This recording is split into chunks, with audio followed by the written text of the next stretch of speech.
क्या कभी आपने महसूस किया है कि यह जीवन कितना थकाने वाला है? हर सुबह उठते ही दिल भारी लगता है। पूरा दिन काम, जिम्मेदारियों और चिंताओं में उलझे रहने के बाद भी ऐसा लगता है कि कुछ बहुत जरूरी चीज की कमी है। अपने लिए थोड़ी सी शांति। आप मुस्कुराते हैं, पर भीतर से खालीपन महसूस होता है। आप कोशिश करते हैं, पर जितना ज्यादा प्रयास करते हैं, उतना ही थक जाते हैं। आप खुद से कहते हैं कि मजबूत रहना है, लेकिन कभी-कभी बस सब कुछ छोड़कर कुछ दिनों के लिए गायब हो जाने का मन करता है। अगर आप ऐसा महसूस कर रहे हैं, तो बस थोड़ी देर रुक जाइए। अभी सब कुछ पार करने की जरूरत नहीं है। सिर्फ 5 मिनट बैठने के लिए, सांस लेने के लिए, इन शब्दों को सुनने के लिए, जैसे कोई हल्की हवा जो आपके मन के द्वार पर दस्तक देती है और याद दिलाती है, आप अकेले नहीं हैं, आप गलत नहीं हैं, और आप पूरी तरह से भीतर से फिर से शांति पा सकते हैं। स्वागत है आपका धर्म चक्र में, जहां बुद्ध के प्राचीन उपदेश आधुनिक, सरल, सहज और व्यावहारिक सांसों के साथ सुनाए जाते हैं। न कोई ऊंची ऊंची दार्शनिक बातें, न समझने की कोशिश की जरूरत। बस आपको ढीला छोड़कर सुनना है, और शायद आप खुद को इन उलझनों के बीच फिर से देखना शुरू कर देंगे। क्या आपने कभी बिना कुछ किए शांत बैठकर देखा है? न फोन, न संगीत, न किताबें, बस बैठना और सांस लेना। यह एक साधारण सा काम लगता है, लेकिन कुछ ही मिनटों में आप देखेंगे मन चुपचाप अनगिनत बातें उछालना शुरू कर देगा। अधूरे काम, वे लोग जिन्होंने आपको चोट पहुंचाई, वे बातें जिन्होंने आपको शर्मिंदा किया, वे शब्द जिन्होंने आपको पीड़ा दी। विचारों की ये धाराएं ऐसे बहने लगती हैं जैसे कोई अनंत झरना, और आप उन्हें रोक नहीं पाते। एक विरोधाभास यह है, हम सोचते हैं कि हम जी रहे हैं, लेकिन ज्यादातर समय हम केवल अपने ही दिमाग में जीते हैं। हर दिन हजारों विचार आते और जाते हैं, हमारे ध्यान को पकड़ते हैं, भावनाओं को खींचते हैं, और हमें एक भावना से दूसरी भावना की ओर ले जाते हैं, बिना हमें महसूस कराए। हम मान लेते हैं कि जो हम सोचते हैं वही हमारी पहचान है, लेकिन एक बहुत ही अलग, बहुत ही गहरी और बहुत ही मुक्त करने वाली सच्चाई है, जिसे बुद्ध धर्म ने बहुत पहले कहा था। आप अपने विचार नहीं हैं, आप वह हैं जो इन विचारों को देख रहे हैं। सुनने में यह अमूर्त लगता है, लेकिन कल्पना कीजिए, आप नदी किनारे बैठे हैं और हर विचार एक पत्ता है जो पानी पर बहता चला जाता है। कोई पत्ता सुखद स्मृति है, कोई डर है, कोई वह डांट है जो मां ने बचपन में दी थी। लेकिन आप वह पत्ता नहीं हैं, आप वह हैं जो उस पत्ते को देख रहे हैं। आप विचारों को देख सकते हैं क्योंकि आप स्वयं वह नहीं हैं। जैसे आप चंद्रमा को देख सकते हैं क्योंकि आप चंद्रमा नहीं हैं, और यहीं से जागरूकता का मार्ग खुलना शुरू होता है। जब आप देख पाते हैं कि कोई विचार उठता है और फिर मिट जाता है, तो आप उस एकरूपता से बाहर निकलने लगते हैं, उस जाल से जो हमें यह विश्वास दिलाता है कि हम ही गुस्सा है, हम ही चिंता है, हम ही असफलता है, हम ही अतीत है। नहीं, आप वह सब नहीं हैं, आप वह हैं जो इन सब को देख रहे हैं। कहानी है कि तांग वंश के समय 2 भिक्षु मंदिर के आंगन में बहस कर रहे थे। एक ने कहा, हवा चल रही है। दूसरे ने विरोध किया, नहीं, झंडा चल रहा है। दोनों बहुत देर तक बहस करते रहे, पर सही गलत तय न हो सका। उसी समय एक साधारण वस्त्र पहने युवा वहां से गुजरा। वह कोई और नहीं बल्कि हुई नंग था, जो बाद में जैन परंपरा के छठे पितामह बने। उसने बस मुस्कुराकर धीरे से कहा, न हवा चल रही है, न झंडा चल रहा है, तो केवल तुम्हारा मन। यह वाक्य मानो बहस की जलती आग पर ठंडे पानी का छींटा था। दोनों भिक्षु ठिठक गए, जैसे किसी स्वप्न से जाग उठे हों। वह कहानी बहुत छोटी है, लेकिन अगर आप थोड़ा रुककर सुन लें, तो यह पूरी तरह बदल सकती है कि आप जीवन को कैसे देखते हैं। हम अक्सर सोचते हैं कि जीवन हमें थका देता है, लोग हमें दुखी करते हैं, परिस्थितियां हमें कष्ट देती है, पर सच्चाई यह है, चल रहा है तो मन, न कि संसार। जरा याद कीजिए वह आखिरी बार जब किसी ने कुछ ऐसा कहा जिससे आपको बुरा लगा। उस समय आपकी पहली प्रतिक्रिया क्या थी? शायद आप क्रोधित हुए, शायद आपको चोट पहुंची, शायद आप चुप रहे लेकिन भीतर से खिन्न हो गए। लेकिन अगर आप गहराई से ठहरे तो देखेंगे वह वाक्य तो बस ध्वनि थी, प्रतिक्रिया तो आपके ही मन ने रची। और यदि आप उसी क्षण यह देख पाते तो आप पहले ही आंतरिक स्वतंत्रता के द्वार में एक कदम रख चुके होते। मेरे एक मित्र ने साझा किया था कि वह समय सीमा डेडलाइन को लेकर बहुत तनाव में रहता था। हर बार काम सौंपने का समय नजदीक आता तो उसके मन में दर्जनों विचार गूंजने लगते। अगर समय पर पूरा ना हुआ तो, अगर बॉस मुझे अयोग्य समझे तो, अगर नौकरी चली गई तो, ये विचार हर दिन दोहराते और उसे थका डालते। फिर एक दिन एक छोटे ध्यान शिविर में शिक्षक ने बस इतना कहा, जब भी कोई विचार उठे मन ही मन बस पहचान लो, सोच रहा हूं, उसका विरोध मत करो और न उसके पीछे बहो। उसने अभ्यास शुरू किया। हर बार काम से जुड़े विचार उठते, वह बस मन ही मन कहता, भविष्य के बारे में सोच रहा हूं। न कोई निर्णय, न उसे धकेलना, न उसका पीछा करना, बस पहचानना। परिणाम तुरंत नहीं आया, लेकिन कुछ हफ्तों बाद उसने पाया कि उसका मन पहले जैसा खींचता नहीं है। विचार अब भी आते थे, लेकिन वह उनका शिकार नहीं रहा, वह साक्षी बन गया। और तभी से उसने फिर से शांति पाई। विचारों को मिटाकर नहीं, बल्कि यह जानकर कि वह सोच रहा है। सजगता का अर्थ पहाड़ की चोटी पर घंटों ध्यान लगाना नहीं है। सजगता यह है कि जब आप कपड़े तह कर रहे हों तो देखिए कि मन शांत है या जल्दी में। जब आप बर्तन धो रहे हो तो सचमुच जाने कि आप धो रहे हैं, न अतीत में न भविष्य में। जब आप किसी को सुन रहे हो तो पूरी तरह उपस्थित रहे, बजाय इसके कि मन ही मन उत्तर सोचते रहे। आप आज ही शुरू कर सकते हैं, किसी तैयारी की जरूरत नहीं, बस किसी पल। जब आप सांस ले रहे हो, चलते हो, खाते हो, खुद से पूछे, क्या इस क्षण में सचमुच उपस्थित हूं? अगर हां तो मुस्कुराइए, अगर नहीं तब भी मुस्कुराइए, क्योंकि उस क्षण आप जागरूक हो गए, चाहे केवल एक पल के लिए ही क्यों ना हो। एक पल की सजगता एक बीज है, इसे सींचे दिन प्रतिदिन, जैसे एक माली अपने बगीचे की कोमलता से देखभाल करता है। फिर एक समय आएगा जब आप बस खिड़की के पास बैठेंगे, कुछ नहीं करेंगे, और आप वह अनुभव करेंगे जो शायद पहले कभी नहीं किया। जीवन सचमुच घट रहा है यहीं, अभी। और तब आप यह नहीं पूछेंगे मैं कौन हूं, क्योंकि आपने देख लिया है, आप वही हैं जो देख रहे हैं। भाग 2। आप संसार को वैसा नहीं देखते जैसा वह है, बल्कि जैसा आपका मन है। एक बहुत अजीब घटना है जिसे यदि आप देखेंगे तो पाएंगे। एक ही घटना होती है, लेकिन हर व्यक्ति उसे बिल्कुल अलग ढंग से अनुभव करता है। बारिश होती है, कोई बड़बड़ाता है, कितनी झंझट है, सारे कपड़े भीग गए। कोई और राहत की सांस लेता है, अच्छा हुआ बारिश से पेड़ पौधे बच जाएंगे। एक सलाह दी जाती है, किसी को चोट लगती है तो कोई और आभारी होता है कि उसे याद दिलाया गया। रास्ते में किसी अजनबी की नजर पड़ती है, कोई सोचता है क्या मुझसे कुछ गलत हुआ, जबकि दूसरा बिल्कुल परवाह नहीं करता। तो यह सब क्या हो रहा है? क्या सचमुच दुनिया हर व्यक्ति के हिसाब से बदल जाती है, या हर मनुष्य का मन ही एक परत का चश्मा बुनता है जिससे वह जीवन को देखता है? उत्तर बुद्ध के अनुसार बहुत स्पष्ट है, चेतना ही सब कुछ रचती है। मन जैसा होगा, संसार वैसा ही दिखाई देगा। हम संसार को वैसा नहीं देखते जैसा वह है, हम उसे वैसे देखते हैं जैसा हमारा मन है। अगर आपके मन में चिंता भरी हो तो आपको हर चीज डरावनी लगेगी। अगर भीतर क्रोध हो तो लगेगा सभी आपके खिलाफ है। अगर आपने हाल ही में कोई हानि झेली है तो पूरी दुनिया धुंधली लगने लगेगी। लेकिन वही आप, जब मन शांत हो तो आकाश अचानक खुला लगता है, पक्षियों की आवाज एक मधुर संगीत जैसी लगती है।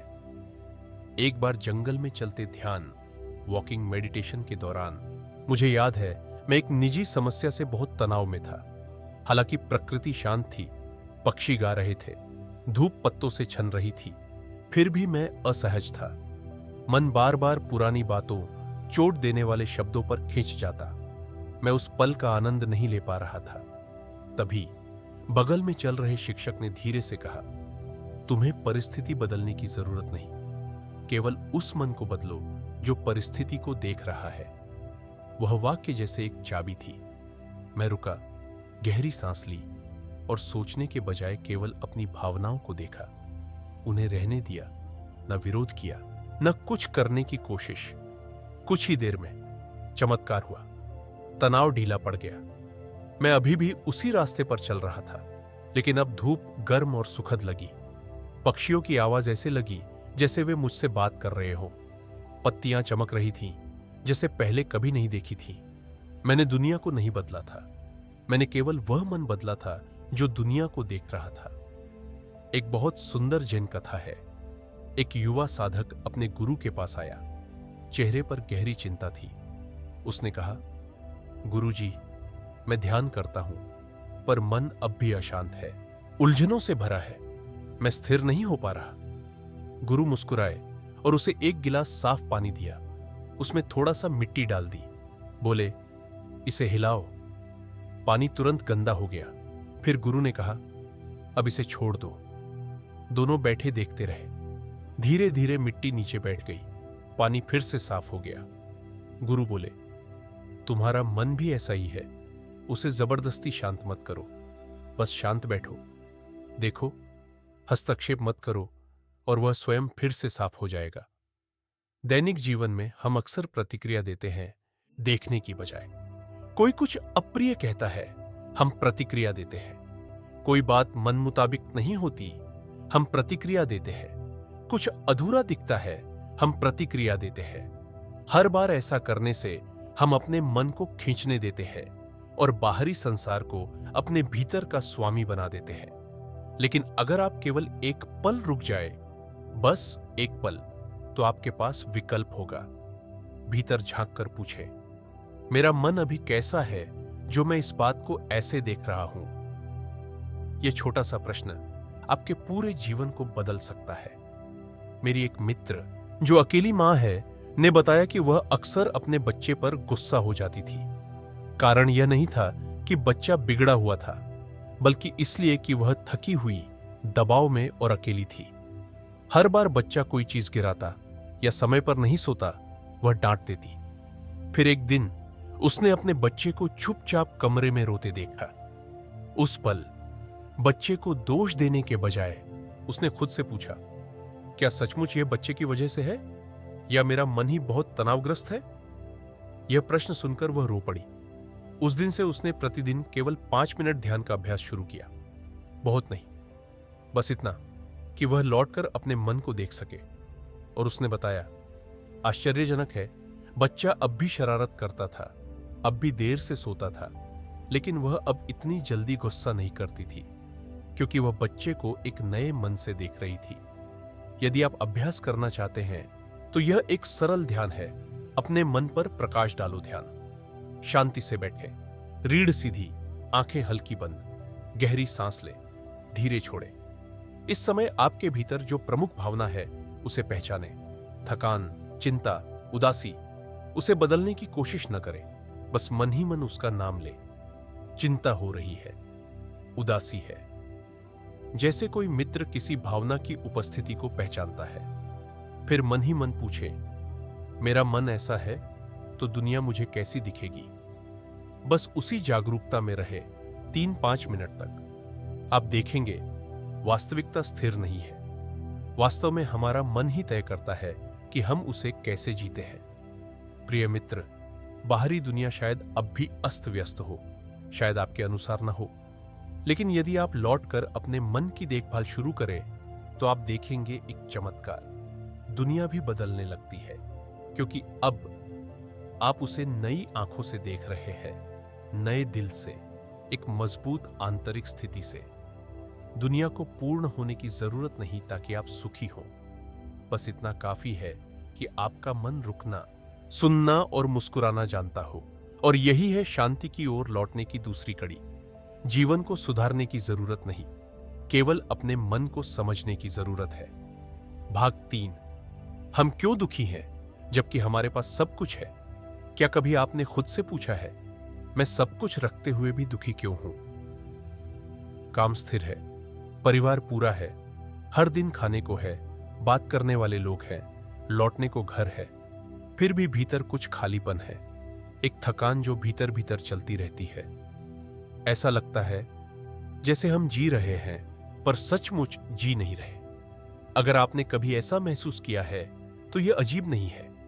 आप एक बहुत मानवीय और आधुनिक समाज में बहुत आम चीज का अनुभव कर रहे हैं, मौन पीड़ा। बुद्ध के वचनों के अनुसार दुख केवल कमी से नहीं आता, दुख आता है चिपकाव से, उन चीजों से जिन्हें हम पाना चाहते हैं और उनसे जिन्हें खोने से डरते हैं। भले ही जीवन भौतिक रूप से पूरा हो, अगर मन का पोषण सही ढंग से नहीं होता तो हम फिर भी दुखी रहते हैं। यह दुख शोर नहीं मचाता, चिल्लाता नहीं, यह चुपचाप भीतर रहता है, जैसे एक पतला बादल जो शांति के सूर्य को ढक देता है। मेरे एक मित्र ने कहा था, जितना ज्यादा मिलता है उतनी चिंता बढ़ती है। पैसा आ गया तो खोने का डर, प्रेम मिला तो धोखा खाने का डर, नाम मिला तो बदनामी का डर। जब कुछ नहीं था तब केवल कमी का दुख था, अब सब है तो भी दुख है उसे बचाने के लिए। यह बात बहुत सच्ची है। यह हमें उस गहरी सच्चाई की ओर ले जाती है जिसे बुद्ध ने हजारों साल पहले बताया। दुख की जड़ है चिपकाव, अस्थायी चीजों को ऐसे पकड़ना मानो वे हमेशा रहेंगी। कल्पना कीजिए, आप रस्सी कसकर पकड़े हुए हैं और उसका दूसरा सिरा जोर से खींचा जा रहा है। जितना कसकर पकड़े रहेंगे उतना ही हाथ दुखेगा, लेकिन अगर थोड़ा ढीला छोड़ दें तो दर्द कम हो जाएगा। जीवन भी ऐसा ही है। हम दुखी हैं क्योंकि हम बहुत कसकर पकड़े हुए हैं, उम्मीदों को, प्रियजनों को, अपने ही चित्र को, अतीत और भविष्य को। बुद्ध का एक प्रसिद्ध वचन है, सुख का कोई मार्ग नहीं है, छोड़ना ही सुख है। लेकिन आप पूछ सकते हैं, अगर सब छोड़ दिया तो क्या जीवन के प्रति उदासीन, कठोर नहीं हो जाऊंगा? उत्तर है नहीं। बुद्ध धर्म में छोड़ने का अर्थ जीवन से कठोर होना नहीं है, बल्कि चिपकाव छोड़ना है, ताकि जीवन को दोनों हाथों से खुलेपन के साथ गले लगाया जा सके। आप अब भी प्रेम करते हैं पर बंधन रहित। आप अब भी काम करते हैं पर केवल सफलता के लिए अपनी शांति को नहीं बेचते। आप अब भी जीते हैं पर बाहर की चीजों को भीतर आपको बांधने नहीं देते। एक कथा है, पहाड़ों में एक वृद्ध जैन गुरु अकेले रहते थे। एक दिन एक चोर उनकी कुटिया में घुसा, पर अंदर कुछ भी मूल्यवान न था। चोर को निराश देखकर गुरु मुस्कुराए, तुम इतनी दूर आए हो, मेरे पास तुम्हें देने के लिए बस यह चोगा है।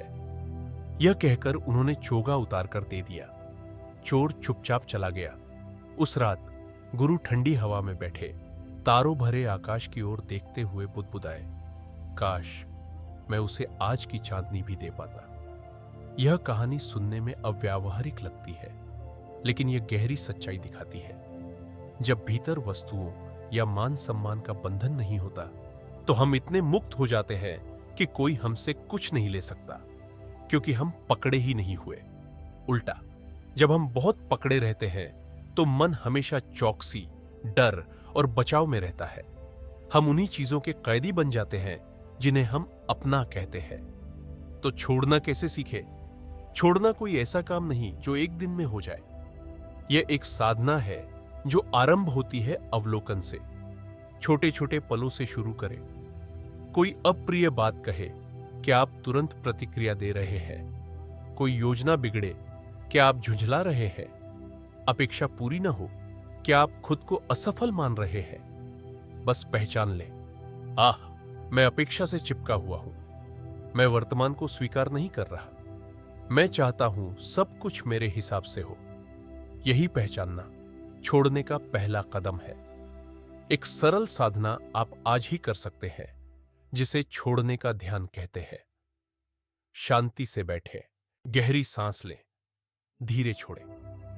कल्पना करें कि आपके हाथ में कोई भारी वस्तु है, जैसे एक पत्थर, जो आपके डर, तनाव और बंधनों का प्रतीक है। सांस अंदर लेते हुए पहचाने, मैं नौकरी खोने से डर रहा हूं, मैं भविष्य को लेकर चिंतित हूं, मैं प्रियजनों से क्रोधित हूं।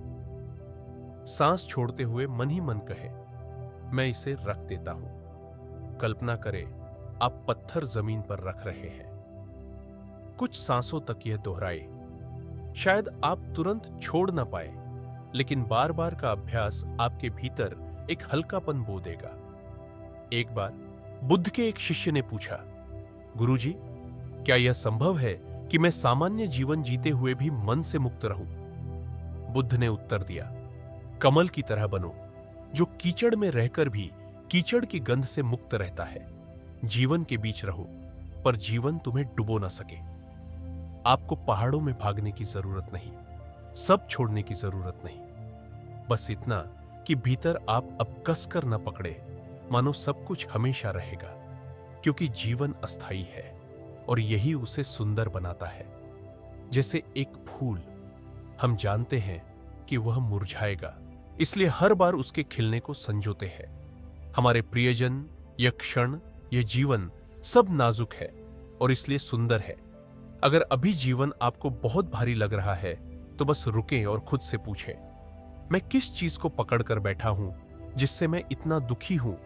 और अगर आप थोड़ा भी ढीला छोड़ पाए तो पाएंगे जीवन को अलग होना जरूरी नहीं है ताकि आप सुखी हो।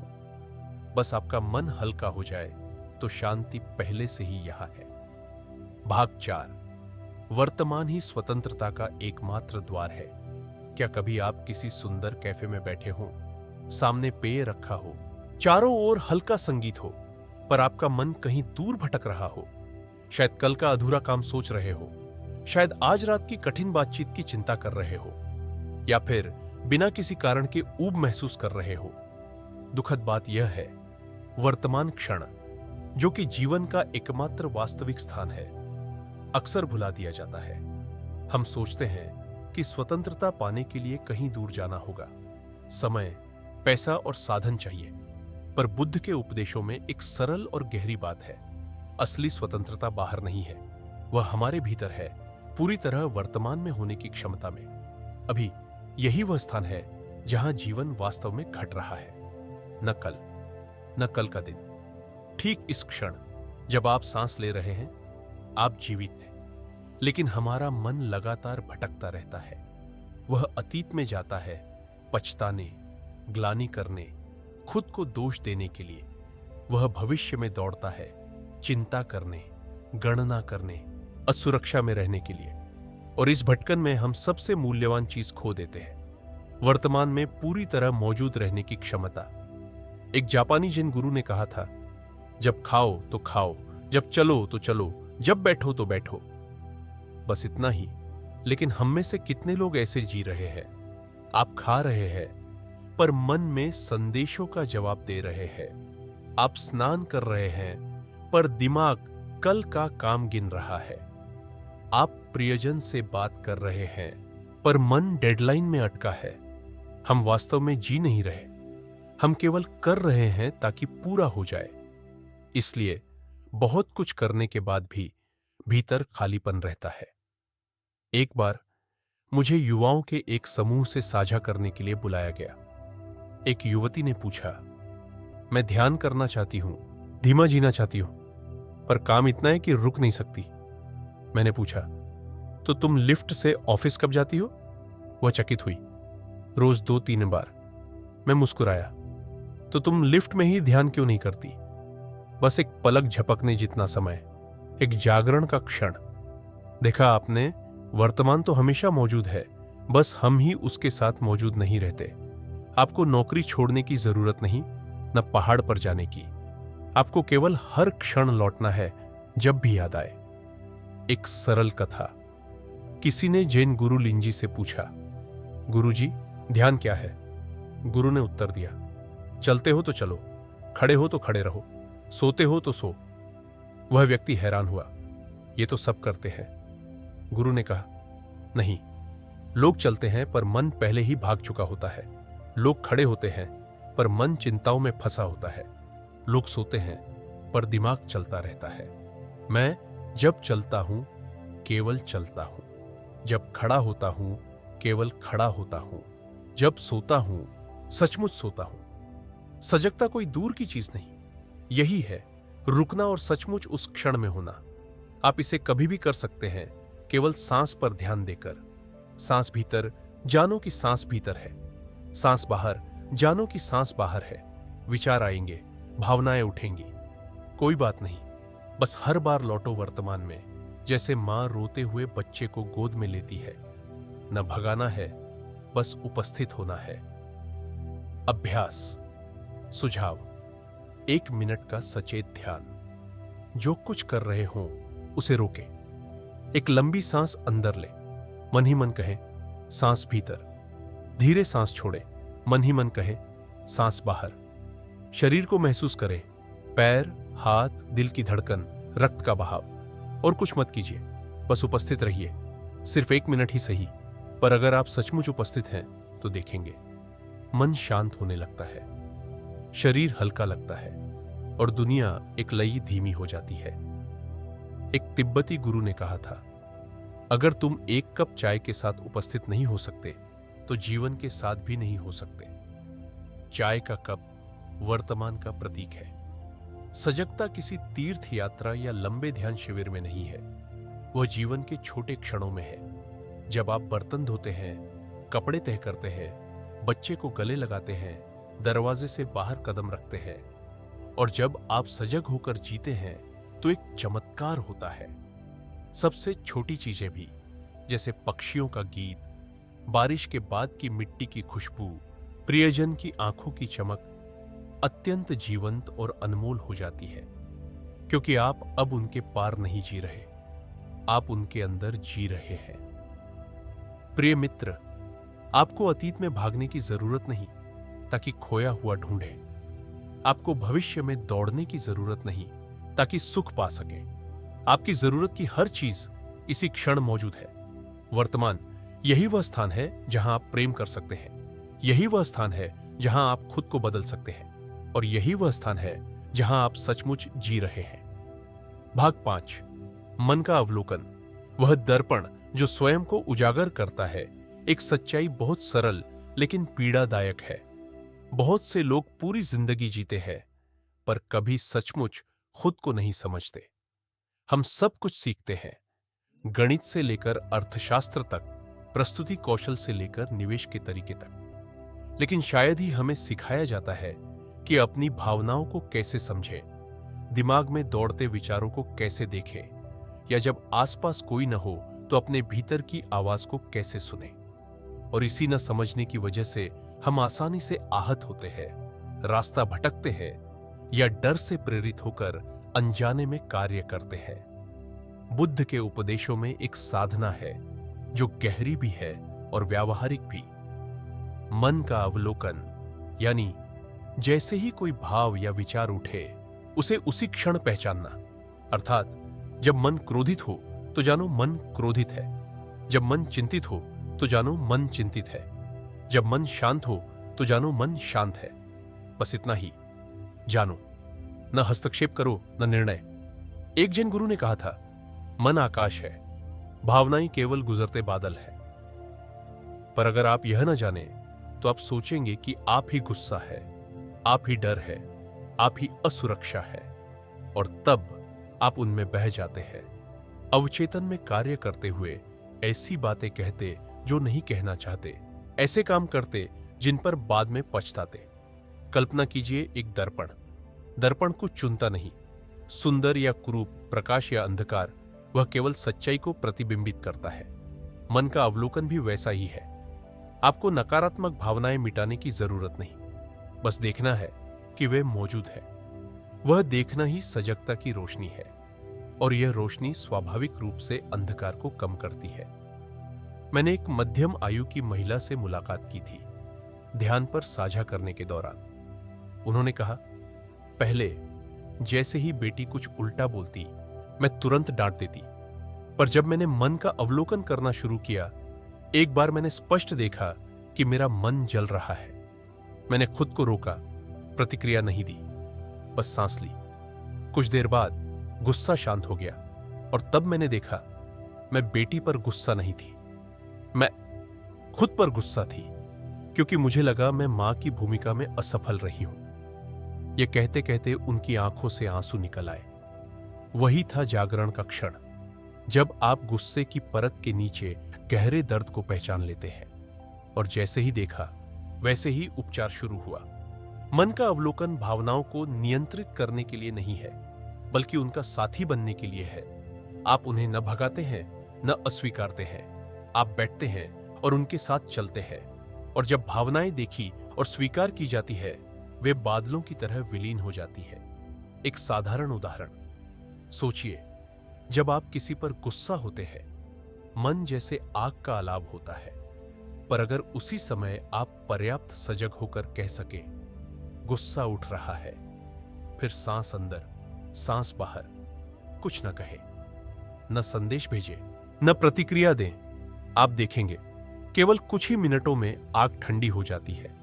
और आप प्रसन्न होंगे कि आपने ऐसा कुछ नहीं किया जिससे दोनों ओर आहत होते। अभ्यास सुझाव: दैनिक जीवन में मन का अवलोकन। दिन के किसी भी क्षण को चुनें। जब आप लाल बत्ती पर रुके, बर्तन धोए, टहले, थोड़ी देर रुके और खुद से पूछे, मेरा मन अभी कैसा है? हो सकता है चिंतित हो, शांत हो, हल्का चिड़चिड़ा हो या बिखरा हुआ हो। बस मन ही मन पहचान ले, मन तनावग्रस्त है, मन अस्पष्ट है, मन हल्का है। कुछ बदलने की जरूरत नहीं, बस जानना ही एक बड़ा कदम है। एक और उदाहरण, जब मन किसी विचार में बह रहा हो, आपको उसे तुरंत हटाने की जरूरत नहीं। बस मन ही मन कहें, यह विचार है, मैं यह विचार नहीं हूं। इतना कहने से ही आप उस चक्र से बाहर आ जाते हैं। आप बह नहीं रहे, आप देख रहे हैं, और देखना ही स्वतंत्रता है। तुनियन छू, चौगुनी सजगता। सुत्त, जो विपश्यना ध्यान की सबसे मूलभूत शिक्षा है, में बुद्ध ने कहा, जब मन लालची है तो साधक जानता है मन लालची है। जब मन लालची नहीं है तो जानता है मन लालची नहीं है। जब मन क्रोधित है तो जानता है मन क्रोधित है। यह सब दंड देने के लिए नहीं, निर्णय करने के लिए नहीं, केवल जानने के लिए, ताकि मन से पूरी तरह एकाकार न हो जाए। इस भाग का अंतिम प्रसंग। एक वृद्ध गुरु ने शिष्य को मन के बारे में सिखाया। उन्होंने एक गिलास में गंदला पानी भरा जिसमें मिट्टी थी। फिर कुछ नहीं किया, बस गिलास मेज पर रख दिया। थोड़ी देर बाद पानी फिर से साफ हो गया, मिट्टी नीचे बैठ गई। गुरु ने कहा, मन भी ऐसा ही है। अगर तुम उसे मत हिलाओ, बस शांति से बैठो, तो वह स्वयं साफ हो जाएगा। आपको मन को जबरदस्ती शांत करने की जरूरत नहीं, बस स्पष्ट देखना है, उसके साथ रहना है और सांस लेना है। धीरे धीरे आप जानेंगे, शांति पाने के लिए नकारात्मक भावनाओं को हटाना आवश्यक नहीं, बल्कि जब आप उनके द्वारा नियंत्रित नहीं होते, तभी आप स्वतंत्र होते हैं। और यदि आप इस कोलाहल भरी दुनिया में शांति खोज रहे हैं, तो शायद वह कहीं बाहर नहीं है, बल्कि आपके भीतर ही है, इंतजार करती हुई कि आप लौट आए। अगर इस सामग्री ने आपको किसी तरह छुआ हो, भले ही केवल एक हल्की सांस की तरह, तो मैं आपको आमंत्रित करता हूं कि इस वीडियो को लाइक करें, ताकि सजगता की यह ऊर्जा और आगे पहुंचे। और अगर आप महसूस करते हैं कि यह वही मार्ग है जिस पर आप लंबे समय तक चलना चाहते हैं, तो धर्मचक्र चैनल को सब्सक्राइब करना ना भूलें। हर सप्ताह आपको मिलेंगे हल्के फुल्के स्मरण, गहरी जैन कथाएं और सरल अभ्यास, जिन्हें आप अपने जीवन में ला सकते हैं। क्योंकि सजगता एक बार के बोध से नहीं आती, वह आती है हर बार के लौटने से, नियमित, सच्चे और धैर्यपूर्ण लौटने से। भाग 6, शरीर की ओर लौटना। सजगता की मौन राह स्वयं की ओर लौटने की यात्रा में बहुत लोग विचारों से शुरू करते हैं, विश्लेषण, तर्क या लगातार चलने वाले मानसिक प्रवाह से जूझकर। पर एक और मार्ग है, अधिक मौन, गहरा और निकट, शरीर की ओर लौटना। हमारा शरीर अपनी सांस, धड़कन, गर्मी, ठंडक, दर्द, हल्कापन, भीतर की दुनिया का पहला द्वार है, सुरक्षित और सच्चा। बौद्ध ध्यान परंपरा में कायानुपश्यना, शरीर का अवलोकन, केवल अभ्यास नहीं बल्कि आधार है, क्योंकि हर मानसिक अवस्था शरीर में प्रकट होती है। चिंता हो तो धड़कन तेज, हाथ पैर बेचैन, दुख हो तो शरीर भारी, छाती दबती, क्रोध हो तो पीठ तन जाती, जबड़ा कस जाता। शरीर और मन हमेशा साथ चलते हैं। शरीर से जुड़कर हम वास्तविकता की जड़ों को छूते हैं, जहां न दिखावा है न तर्क, केवल सरल सूक्ष्म सत्य। एक बार बुद्ध मार्ग पर चल रहे थे। साथ चल रहे एक युवा भिक्षु ने पूछा, भगवान, क्या कोई उपाय है जिससे मैं मन की उलझी सोचों से मुक्त हो सकूं? बुद्ध ने तुरंत उत्तर नहीं दिया। वे रुके, जमीन से गिरी पत्ती उठाई, उसे उसके हाथ पर रखकर बोले, इस पत्ती को स्पर्श करो। ऊपरी भाग, निचला भाग, शिराएं, नमी, तापमान, सब महसूस करो। सोचो मत, केवल महसूस करो। भिक्षु ने ऐसा किया। कुछ ही देर में उसका चेहरा शांत हो गया। बुद्ध मुस्कुराए। जब शरीर जीवन से पूरी तरह जुड़ता है तो मन अपने आप शांत हो जाता है। उत्तर सरल था, पर उसमें एक बड़ा रहस्य छिपा था। जब मन में तूफान उठे, शरीर सबसे सुरक्षित आश्रय है। आज के युग में हम शरीर से बहुत दूर रहते हैं। दिन भर कंप्यूटर पर बैठना, फोन में डूबना, अंगों को न चलाना, उथली सांसें लेना, जल्दी जल्दी खाना, अधूरा सोना। अक्सर तभी शरीर का ध्यान आता है जब वह दर्द से मदद मांगता है। और जितना हम शरीर से दूर होते हैं, उतना ही खुद से दूर होते हैं। शरीर की ओर लौटना केवल व्यायाम या पोषण नहीं है, यह है हर छोटे स्पर्श को सुनना, महसूस करना। जैसे चलते समय तलवों को जमीन छूते महसूस करना। धीमा चलना नहीं, पर हर कदम ऐसे रखना मानो धरती को चूम रहे हो। बर्तन धोते समय पानी की ठंडक, कटोरे की चिकनाहट, पानी की ध्वनि को महसूस करना। खाते समय धीरे धीरे चबाकर स्वाद को वास्तव में पहचानना। ये क्षण यदि पूरी उपस्थिति में जिए जाए तो गहरी साधना बन जाते हैं, बिना घंटी घड़ियाल, बिना पद्मासन। सबसे सामान्य तरीकों में से एक है 4 आसनों में शरीर का ध्यान। चलना, खड़ा होना, लेटना, बैठना। किसी भी स्थिति में सजग रहा जा सकता है। जैसे लाल बत्ती पर खड़े होकर फोन निकालने की बजाय बस खड़े रहिए। कंधे ढीले, तलवों को जमीन से महसूस कीजिए। कुछ ही सेकंड मन को आराम देंगे। सोने से पहले फोन स्क्रॉल करने की बजाय लेटकर सांस और शरीर के शिथिल होने को महसूस कीजिए।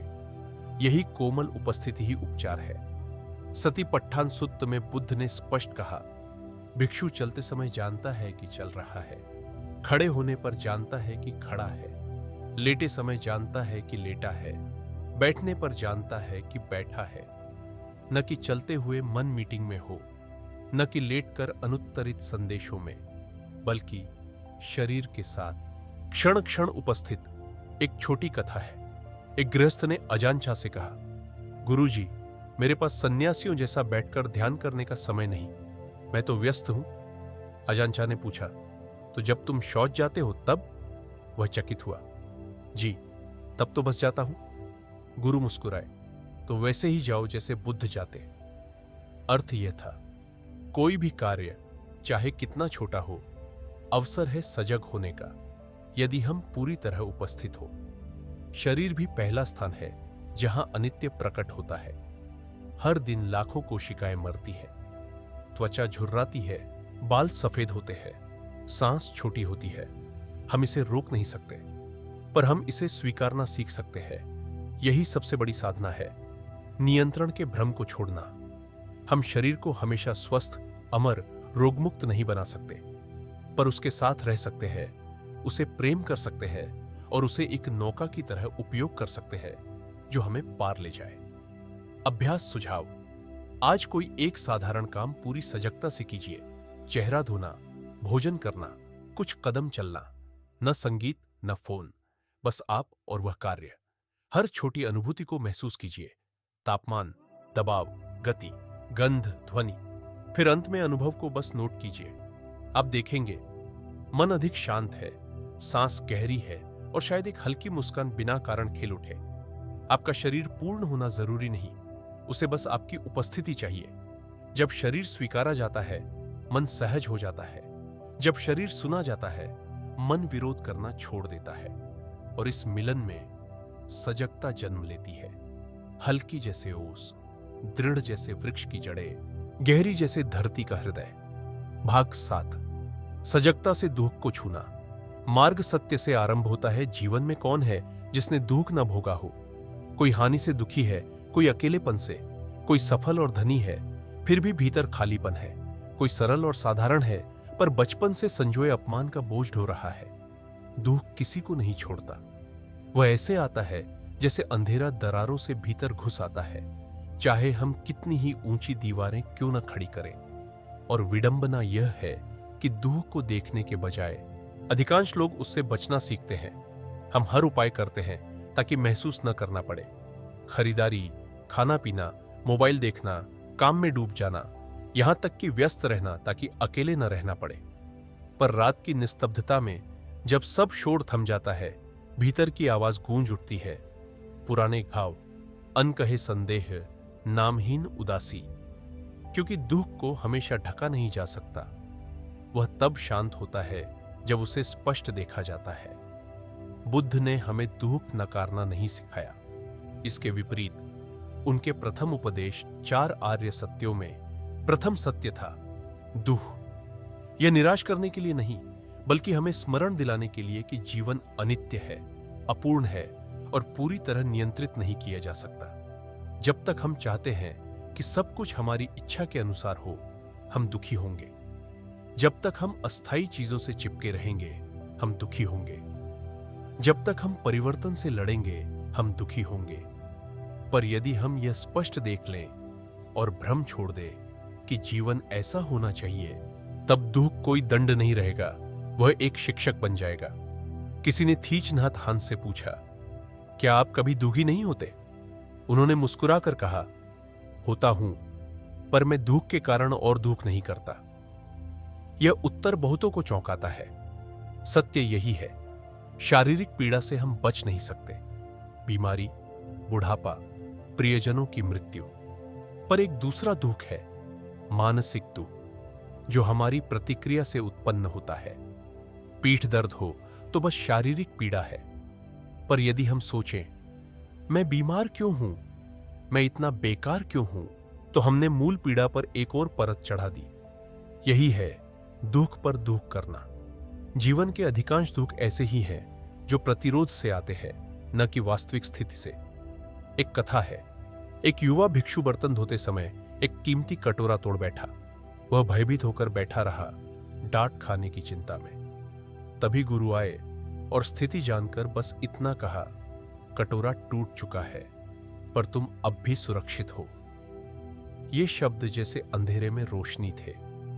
अक्सर हम परिस्थिति को दोगुना भारी बना लेते हैं क्योंकि भूल जाते हैं दुख वास्तविक है, पर वह हमारा संपूर्ण अस्तित्व नहीं है। दुख को देखना मतलब उसमें डूबना नहीं, बल्कि उसे जैसा है वैसा देखना। एक अवस्था जो आती है और जाती है, जीवन का एक हिस्सा जिससे न भागना है न लड़ना। सोचिए, आखिरी बार जब आप दुखी हुए, दुख के समय मन सिमट जाता है, शरीर भारी, चेहरा झुका, कंधे गिरे। पर अगर उसी क्षण आप रुके, छाती पर हाथ रखे और कहे, मैं दुखी हूं और यह भी ठीक है, तो वह वाक्य ही मन को नरम कर देता है। क्योंकि आपने दुख को अनुमति दी है कि वह उपस्थित हो, न डूबने के लिए बल्कि चंगा होने के लिए। दुख एक बच्चे जैसा है, आप उसे छोड़ देंगे तो वह और जोर से रोएगा, पर यदि आप बैठकर उसे गले लगा ले, उपस्थित रहे, वह शांत हो जाएगा और उसी शांति में घाव से नई जीवन शक्ति अंकुरित होती है। एक जैन गुरु ने कहा, साधक वह नहीं जो दुख रहित है, साधक वह है जो दुख से नहीं डरता। जब आप दुख से नहीं डरते, तब न छिपाने की जरूरत है, न मुखौटा पहनने की। आप सच्चाई से रो सकते हैं, आप एक उदासी के साथ चुपचाप बैठ सकते हैं, बिना उसके द्वारा निगले जाने के। आप दूसरों के दुख को देख सकते हैं, बिना घबराए, क्योंकि आपने सीखा है भावनाओं के साथ रहना, डूबे बिना। यही है सच्ची स्वतंत्रता, जीवन के बीच पर परिहार के बिना, केवल प्रतिरोध छोड़कर। अभ्यास सुझाव: अगली बार जब आप दुखी, क्रोधित या असहज हो, तुरंत प्रतिक्रिया न दें। रुके, आंखें बंद करें, हाथ छाती या पेट पर रखें। खुद से पूछे, मेरा मन अभी कैसा है?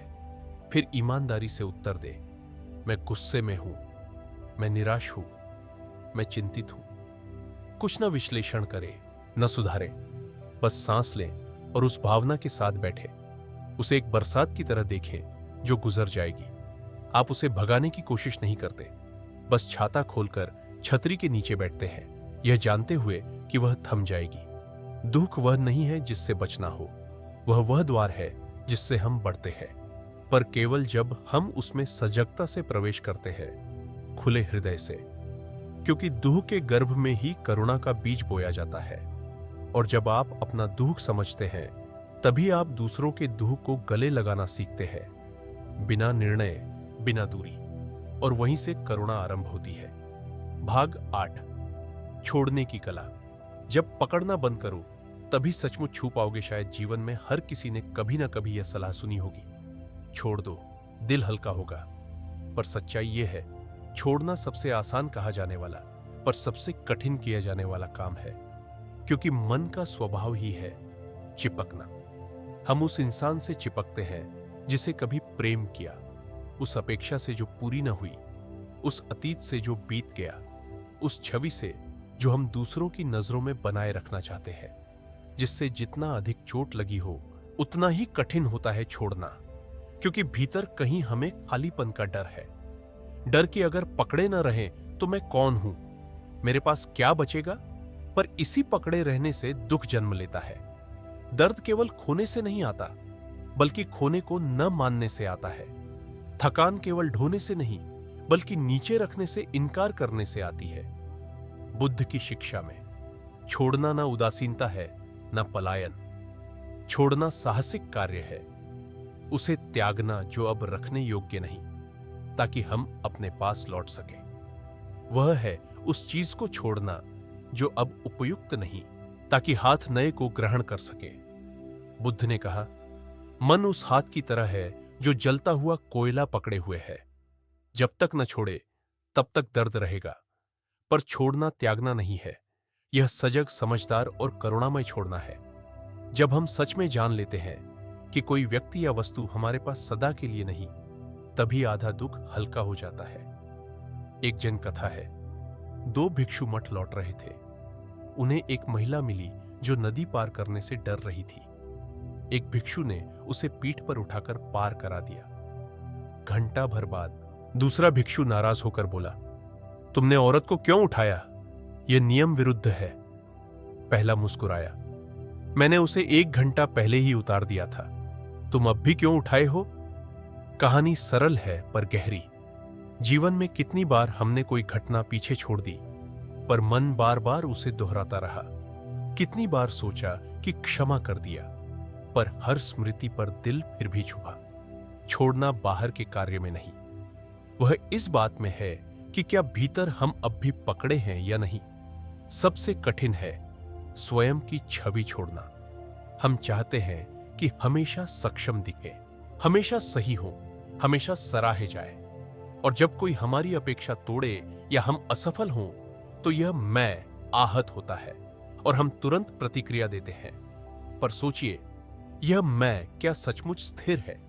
यह भावनाओं, परिस्थितियों और दूसरों के व्यवहार से बदलता रहता है। तो अगर यह स्थायी नहीं, तो क्यों इसे कसकर पकड़े रहे? ज्ञानी वह है जो स्वयं की छवि को भी छोड़ सके, ताकि लचीला, हल्का और स्वतंत्र बन सके। एक सरल पर शक्तिशाली अभ्यास। हर दिन खुद से पूछे, आज मैं क्या छोड़ सकता हूं? कभी यह हो सकता है अनावश्यक अपेक्षा, कभी एक तुच्छ विवाद, कभी एक आदत जो थकाती है। छोड़ना सब त्यागना नहीं है, यह चुनना है। जो गहराई दे उसे रखना, जो स्वयं से दूर करे उसे छोड़ना। जितना हल्के होंगे उतना स्पष्ट होंगे। जब हृदय खाली होगा तभी प्रकाश भर पाएगा। प्रसिद्ध थाई गुरु अजान चा ने एक बार गिलास उठाकर कहा, मैं इस गिलास को टूटा हुआ देखता हूं। सब अचंभित हुए। उन्होंने कहा, यह निराशावाद नहीं, मैं जानता हूं एक दिन यह गिलास टूटेगा, गिरकर, दरार से या समय से। यह जानकर मैं हर बार इसे अधिक स्नेह से उपयोग करता हूं, और जब यह टूटेगा मैं दुखी न होऊंगा। यही है बोधपूर्ण छोड़ने की बुद्धि। खोने पर नहीं, बल्कि पकड़े रहने के बीच ही छोड़ना सीखना। अभ्यास सुझाव। हर सुबह 1 मिनट निकालें, हाथ छाती पर रखें और पूछें, आज मैं क्या पकड़े हूं? शायद कल का गुस्सा, शायद कल की चिंता, शायद कोई अनकहा शब्द। फिर धीरे सांस भीतर लें। महसूस करें कि आप उसे थामे हैं। सांस छोड़ते समय कल्पना करें कि उसे हृदय से बाहर रख रहे हैं। धीरे धीरे, मजबूरी नहीं, छोड़ना तुरंत नहीं होता, पर रोज थोड़ा थोड़ा अभ्यास भीतर की जगह को खोल देगा। छोड़ना कमजोरी नहीं, बल्कि जो छोड़ सकता है वही मजबूत है, क्योंकि उसे अब मुखौटे की जरूरत नहीं। वह हारकर भी मुस्कुरा सकता है, गलतफहमी पर कोई बात नहीं कह सकता है, बिना माफी मांगे भी आगे बढ़ सकता है, क्योंकि वह जानता है स्थायी शांति कोई और नहीं दे सकता। वह केवल आती है जब मन अब चिपका नहीं। आपको सब कुछ एक दिन में नहीं छोड़ना, बस एक छोटी चीज से शुरू करें। एक पुराना विचार, एक आत्मभर्त्सना, एक प्रतीक्षा की कोई और मान्यता देगा। उन्हें गिरने दें जैसे पतझड़ की पत्तियां। तब आप देखेंगे मन हमेशा से स्वच्छ था, बस धुंध से ढका था। और जब वह अपनी स्वाभाविक पारदर्शिता में लौटेगा, तब जग भी और अधिक स्पष्ट, हल्का और सुंदर लगेगा। भाग 9, धीमे जीना, ताकि स्पष्ट देख सको। हर क्षण सजगता का एक द्वार। हम ऐसे संसार में जी रहे हैं जो इतना व्यस्त और तेज है कि अक्सर हमें खुद नहीं पता कि हम भाग किस लिए रहे हैं। आंख खुलते ही जल्दी, खाना भी जल्दी, काम भी जल्दी, यहां तक कि आराम भी जल्दी। यहां तक कि जब बैठे हों तब भी मन भागता रहता है। आगे क्या करना है, योजना कहां तक पहुंची, लोग मेरे बारे में क्या सोचते हैं। यही कारण है कि जीवन यूं बीतता है जैसे कोई तेजी से चलती फिल्म। दृश्य गुजर जाते हैं, भावनाएं गुजर जाती हैं, और हम अपने ही जीवन में सचमुच उपस्थित नहीं रहते। कहा गया है, हम जी नहीं रहे, बस पुरानी यादों को दोहरा रहे और भविष्य की कल्पनाओं में खोए हैं। और उस बीच वर्तमान हम खो देते हैं। थीच नट हन अक्सर सचेत कदमों का अभ्यास सिखाते थे। हर बार चलते समय ऐसे चलो जैसे आभार से धरती को चूम रहे हो। कहीं पहुंचना नहीं, जल्दी नहीं, बस कदम, हर कदम पूरा। तब मन थम जाता है और भीतर का आकाश खुल जाता है, क्योंकि जिस क्षण आप शरीर के साथ लौटते हैं, आप मन के भ्रम से मुक्त हो जाते हैं। मन हमेशा कहीं और जाना चाहता है, शरीर हमेशा यहां होता है। जब दोनों एक हो जाए, वही है उपस्थित होना, सचमुच जीना, सजग होना। किसी ने एक गुरु से पूछा, आप हर दिन कितनी देर ध्यान करते हैं? गुरु ने कहा, मैं ध्यान नहीं करता, मैं ध्यान जीता हूं। शिष्य नहीं समझा। गुरु मुस्कुराए, जब मैं बर्तन धोता हूं, मैं जानता हूं कि धो रहा हूं। जब खाता हूं, जानता हूं कि खा रहा हूं। जब चलता हूं, जानता हूं कि चल रहा हूं। यही ध्यान है। हम सोचते हैं ध्यान मतलब कई घंटे पद्मासन में बैठना, पर गहरी दृष्टि से ध्यान है हर क्षण में सजगता। और यह शुरू होता है धीमे जीने से, आलस्य से नहीं, बल्कि स्पष्ट देखने के लिए। जैसे चित्रकार हर रेखा सावधानी से रखता है, जैसे माली हर फूल को संभालता है। जीवन भी एक चित्र है। जल्दी में बनाएंगे तो केवल उलझन बनेगी। धीमे जीना है सचेत होना कि हम क्या कह रहे हैं, क्या सोच रहे हैं, क्या कर रहे हैं। यह पहचानना कि कब प्रतिक्रिया कर रहे हैं, कब गुस्से में है, कब निर्णय कर रहे हैं, और रुकना एक क्षण। यही ठहराव सजग व्यक्ति की पहचान है। जैसे कोई अपमानजनक बात कहे, आपके पास दो रास्ते हैं। एक, तुरंत प्रतिक्रिया कर गुस्सा करना।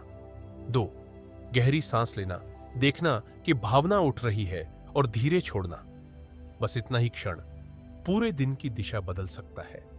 एक छोटा अभ्यास, आज से ही चुने कोई सामान्य काम, जैसे हाथ धोना, चाय पीना, बर्तन धोना, बिस्तर तय करना, और करे धीरे धीरे, पूरी सजगता से।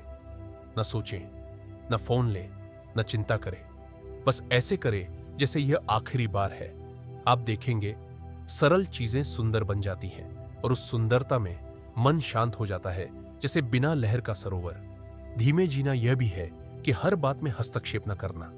हर बहस जीतनी जरूरी नहीं, हर किसी को खुश करना जरूरी नहीं। धीमे होने से आप देख पाएंगे क्या सचमुच ध्यान देने योग्य है, और तब हल्कापन आएगा। अक्सर थकान काम के बोझ से नहीं, बल्कि अनावश्यक चीजें ढोने से होती है। धीमा जीना है कला, असली को चुनने की, शोर को छोड़ने की। एक बार एक शिष्य ने कहा, गुरुजी, मेरा मन हमेशा अस्त व्यस्त रहता है, जो करता हूं उसमें ध्यान नहीं रहता। गुरु ने उसे मिट्टी भरे पानी का गिलास दिया और कहा, इसे रख दो, कुछ मत करो। कुछ देर में मिट्टी नीचे बैठ गई, पानी साफ हो गया। गुरु ने कहा, तुम्हारा मन भी ऐसा है, अधिक प्रयास मत करो, बस रुक जाओ, वह खुद साफ होगा। इसलिए धीमे जीना कुछ और करने के लिए नहीं, बल्कि अतिरिक्त को छोड़ने के लिए है, ताकि मिट्टी बैठे और मन अपने स्वभाव में लौट आए। धीमे जीना मतलब सुस्त होना नहीं, यह है गहराई से जीना।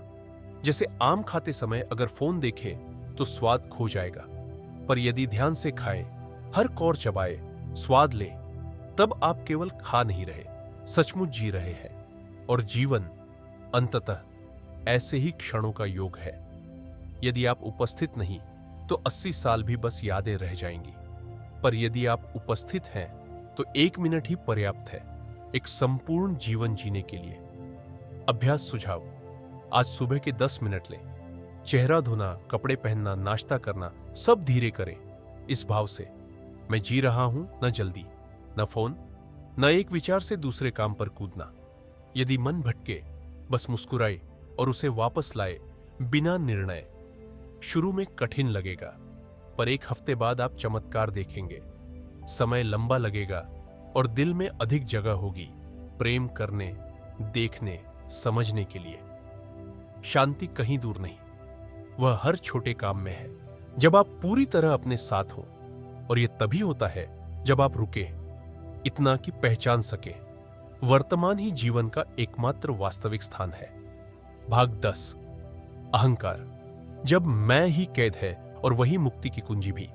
यदि मनुष्य जीवन में सभी क्लेश, दुख, संघर्ष और असुरक्षा की कोई एक जड़ है, तो वह है अहंकार से चिपटना। हमारे भीतर हमेशा एक मैं रहता है। मैं सही हूं, मैं गलत हूं, मैं अच्छा हूं, मैं बुरा हूं, मैं विजयी हूं, मैं पीड़ित हूं। इसी मैं से अपेक्षाएं, चिंताएं, क्रोध, अभिमान, हीन भावना सब उपजते हैं। पर यह मैं कोई स्थायी वस्तु नहीं, बल्कि अनुभवों, स्मृतियों और भावनाओं से बनी अस्थायी पहचान है। फिर भी हम इसे सच्चा मानकर जान देकर भी बचाते हैं, भले ही इससे हमें कष्ट क्यों ना हो। एक बार बुद्ध से पूछा गया, लोग दुखी क्यों हैं? उन्होंने कहा, क्योंकि वे एक ऐसे स्व से चिपके हैं जो वास्तविक नहीं। प्रश्नकर्ता चकित हुआ, पर अगर ये स्व नहीं तो जीता कौन? साधना कौन करता है? दुखता कौन? आनंदित कौन होता है? बुद्ध ने उत्तर दिया, ध्यान से देखो, समझ आ जाएगा। जैसे अग्नि उसे पकड़ नहीं सकते, पर वह सब कुछ जलाती है। सचमुच अहंकार भी आग जैसा है, रूप न पकड़ सको, पर शांति जला डाले। हम हर दिन अहंकार में फंसते हैं। कोई सुझाव दे तो तुरंत रक्षण। मैं गलत नहीं, दूसरे की सफलता देख तुलना। क्या मैं कमतर हूं? गलतफहमी होने पर पीड़ा। उन्होंने मुझे ऐसा क्यों समझा? ये सब उस नाजुक अहंकार से आते हैं जो हमेशा सराहना, मान्यता और अमरता चाहता है। पर सच्चाई यह है कि हम में कुछ भी स्थायी नहीं। रूप, स्वभाव, विचार, भावनाएं सब बदलते रहते हैं। यदि सचमुच देखे तो कल का मैं और आज का मैं अलग है। तो कौन सा मैं असली है? एक जन कथा है। एक युवा भिक्षु ने गुरु से कहा, गुरुजी, मैं खोज रहा हूं, पर अपना अहंकार कहीं नहीं पाता। गुरु बाहर निकले और पुकारे, अरे श्रीमान अहंकार, बाहर आओ। शक कोई नहीं आया। गुरु हंसे, देखा, यह कहीं नहीं, बस कल्पना है। भिक्षु समझ गया और अभ्यास करने लगा कि खुद की छवि को कसकर न पकड़े, लापरवाही से नहीं, बल्कि अब खुद को संसार का केंद्र न मानते हुए। ध्यान साधना में एक विधि है अनात्म निरीक्षण। इसका अर्थ है भावनाओं और विचारों को देखना, पर उनसे न जुड़ना। जैसे गुस्सा आए तो न कहे मैं गुस्से में हूं, बस देखे गुस्सा उत्पन्न हो रहा है। दुख हो तो कहे दुख की भावना उपस्थित है। जब आप भावनाओं से अलग हो जाते हैं तब एक जगह बनती है। उस जगह में आप नियंत्रित नहीं रहते, आप दर्शक होते हैं, शिकार नहीं। पर अनात्म का अभ्यास खुद को मिटाना या जिम्मेदारी से भागना नहीं है। यह है खुद को हर परिस्थिति में स्पष्ट देखना, बिना प्रमाणित किए। ऐसे लोग गलती स्वीकार सकते हैं बिना हीन हुए, सफल हो सकते हैं बिना घमंड किए, आलोचना सह सकते हैं बिना विचलित हुए, क्योंकि वे जानते हैं प्रशंसा या निंदा, लाभ या हानि, ये सब सतह की लहरें हैं। असल स्व जल की तरह भीतर गहरा और शांत है। एक सरल अभ्यास, हर बार जब किसी की बात से आहत हो, रुकें और पूछें, यहां कौन आहत हो रहा है? कौन सा मैं छुआ है? शायद वह मैं जो मान्यता चाहता है, या मैं जो अकेलेपन से डरता है, या मैं जो हमेशा सही मानता है। उसे पहचानें, नाम दें, फिर सांस लें और छोड़ते हुए हल्का कर दें। ये बार बार करने पर भावनाएं आपको पहले जैसी नहीं हिलाएंगी और आप देखेंगे हृदय विस्तृत और हल्का होता जा रहा है। और दूसरों को भी आप अधिक दया से देखेंगे, क्योंकि जानेंगे वे भी अपने मैं के बंधन से पीड़ित है। अहंकार ही दुख का मूल है, पर वही है मुक्ति की कुंजी भी। जब आप उसे पहचान लेते हैं और उससे संचालित नहीं होते, तब आप स्वतंत्रता की राह पर पहला कदम रखते हैं। और उस हर कदम पर आप देखेंगे कोई मैं नहीं जो पूर्ण होना चाहिए, कोई मैं नहीं जो सिद्ध होना चाहिए, केवल जीवन है और आप उसी चमत्कारी प्रवाह का हिस्सा है।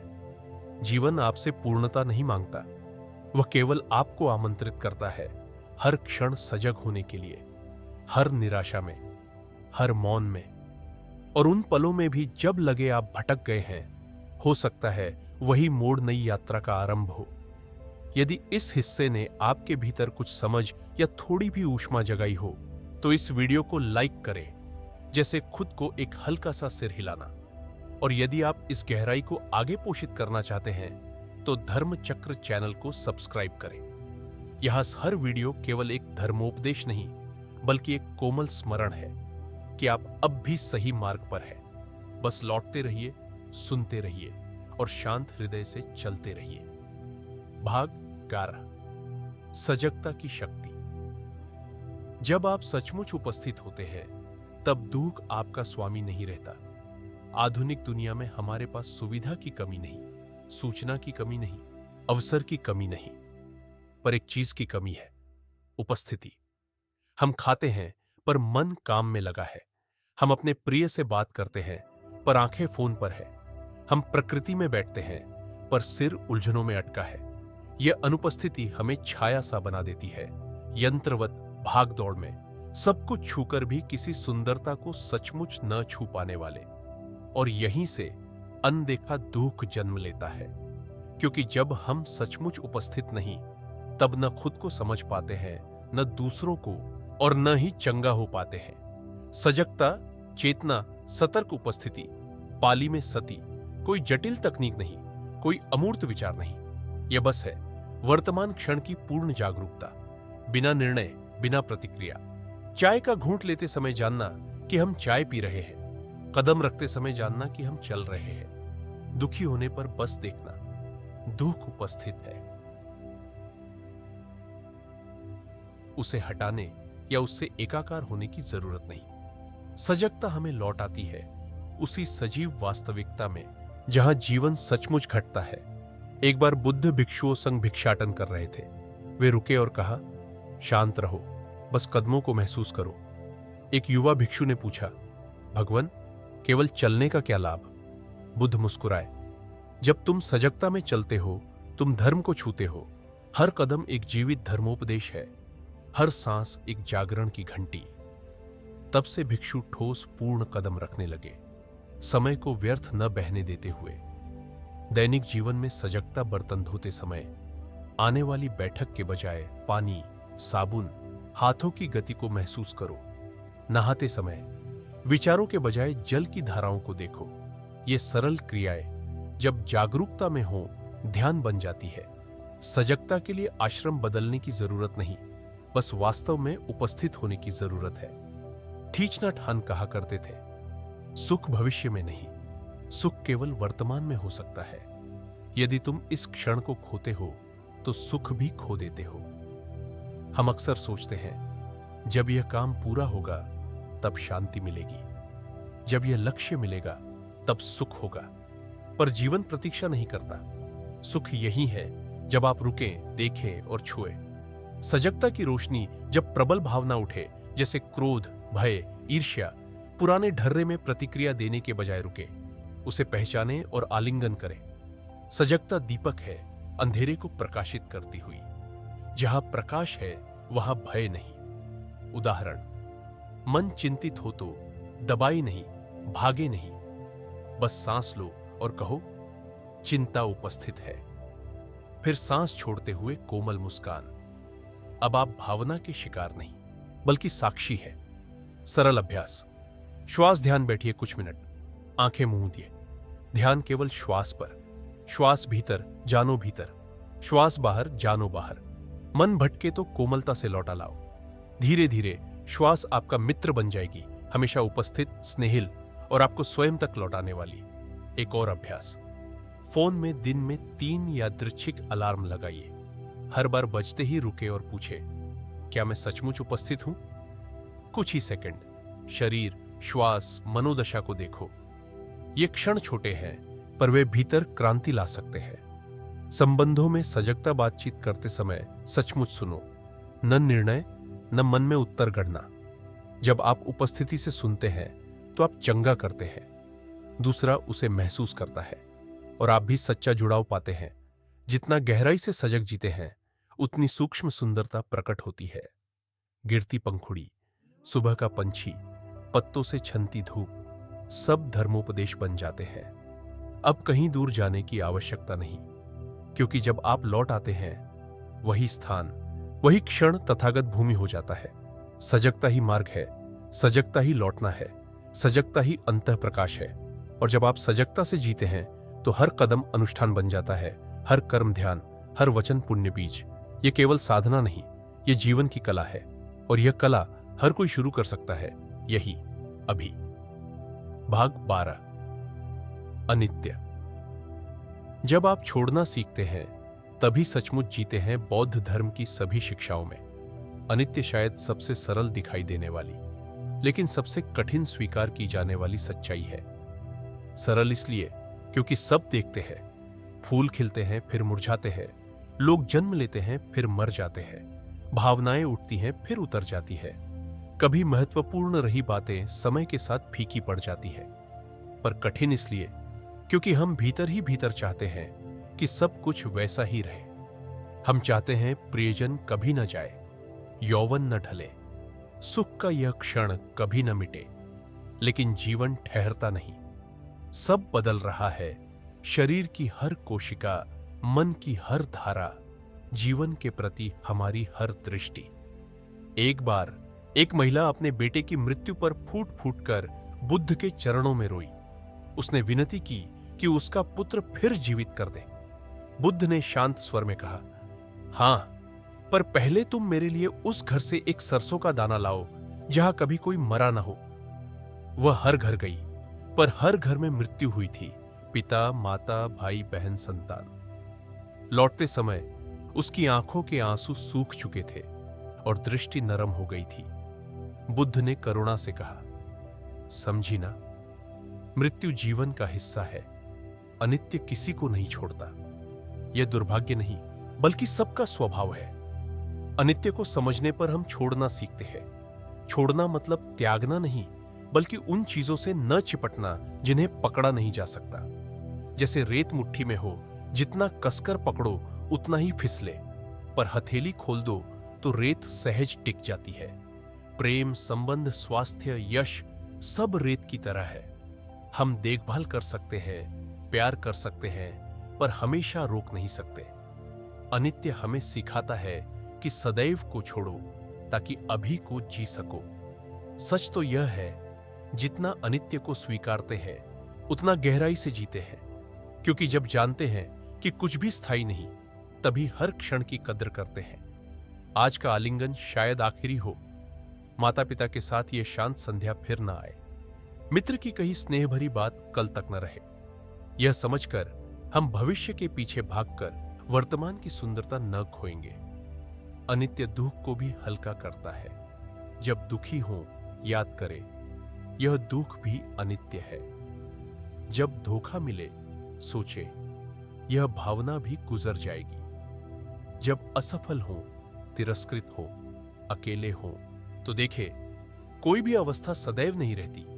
अनित्य को जानकर आशा नहीं खोती, बल्कि धैर्य, कोमलता और चंगा होने की क्षमता बढ़ती है। उदाहरण, सिर दर्द होने पर यदि सोचे यह दर्द अब कभी नहीं जाएगा, तो भय से पीड़ा दोगुनी हो जाएगी। पर यदि याद करे यह बादल की तरह है, यह भी गुजर जाएगा, तो आप ढीले पड़ेंगे, शांत होंगे और शायद बिना दवा ही दर्द कम हो जाए। यही है अनित्य को जानने वाले मन की शक्ति। ध्यान साधना में भी अनित्य का स्मरण मार्ग दिखाता है। कभी मन तन्मय, कभी उबा हुआ, कभी ध्यान आनंदमय, कभी उद्विग्न, कभी लगता है प्रगति हो रही है, कभी शंका उठती है। पर यदि अनित्य को जानते हैं तो न आनंद से चिपकते हैं, न कठिनाई से लड़ते हैं, बस देखते हैं और मुस्कुराते हैं। आया फिर गया, यही दृष्टि हमें आगे ले जाती है। एक सरल अभ्यास, हर सुबह स्वयं से कहें, आज जो भी है, स्वास्थ्य, परिवार, काम, अवसर कल निश्चित नहीं, तो आज मैं इन्हें पूर्णता से जीऊंगा। और रात को पूछें, क्या मैंने आज सचमुच जिया? क्या मैंने कुछ छोड़ा? क्या मैंने वह स्वीकारा जो मेरे बस में नहीं था? यहीं से सजगता अंकुरित होती है। अनित्य केवल उपदेश नहीं, बल्कि जीवन का प्रेमपूर्ण स्मरण है कि जी लो, प्रेम करो, क्षमा करो, सुनो, कोमल शब्द कहो, प्रियजन का हाथ थामो, शाम की धूप में टहल लो, बच्चे की हंसी सुनो, एक दूसरे की आंखों में देखो, क्योंकि सब बदल जाएगा। पर यदि गहरी उपस्थिति है तो हर क्षण अनंत हो जाता है, समय में नहीं, आत्मा में। भाग 13। कुछ भी मेरा नहीं। जब आप स्वामित्व छोड़ते हैं तभी सचमुच स्वतंत्र होते हैं। मानव के अधिकांश दुख एक सरल भ्रांति से उत्पन्न होते हैं। यह मेरा है। हम कहते हैं यह घर मेरा है, यह प्रेमी मेरा है, यह सफलता, यह नाम, यह रूप, यह स्वास्थ्य, यहां तक कि यह पीड़ा भी मेरी है। यही मेरा लेबल ही पकड़, आसक्ति, नियंत्रण और फिर खोने का भय, चिंता, ईर्ष्या और क्रोध को जन्म देता है। पर सत्य यह है कि इस संसार में कुछ भी सचमुच हमारा नहीं। सब कुछ हमें केवल थोड़ी देर के लिए मिलता है, जैसे एक हवा का झोंका। हम बस यात्री हैं, किसी वस्तु को कुछ समय के लिए उधार लेते हैं, एक पाठ सीखते हैं और अंततः लौटाना ही पड़ता है। बुद्ध ने कहा था, सभी धर्म अनात्म है, अर्थात कोई भी वस्तु स्वतंत्र, अलग थलग या स्थायी रूप से किसी की नहीं। हर चीज केवल कारणों और शर्तों से बनती है। शर्तें मिले तो वह घटित होती है, शर्तें मिटे तो वह विलीन हो जाती है। जैसे एक फूल, उसमें कुछ भी फूल नाम का स्थायी नहीं है। वह मिट्टी, पानी, प्रकाश, हवा, समय और देखभाल का मेल है। यदि इनमें से एक भी अनुपस्थित हो तो फूल अस्तित्व में नहीं आ सकता। और जब शर्तें समाप्त हों, फूल मुरझा जाता है। यह क्षति नहीं, बल्कि परिवर्तन है।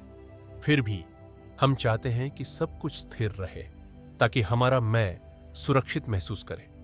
हम चाहते हैं कि प्रियजन सदैव वैसे ही प्रेम करे, प्रतिष्ठा कभी न घटे, धन खाता कभी न घटे, संतान सदैव हमारी इच्छा माने। पर संसार हमारी इच्छा से नहीं चलता, वह द्वारा चलता है। और जब भी हम किसी अस्थायी चीज को स्थायी मानकर पकड़ते हैं, तब हम स्वयं को पीड़ा में कैद कर लेते हैं। एक जन कथा। एक युवा शिष्य गुरु से मिलने आया। वह एक बड़ा थैला लाया, भरा हुआ किताबों, कापियों और नोट्स से। बैठते ही उसने बोलना शुरू किया।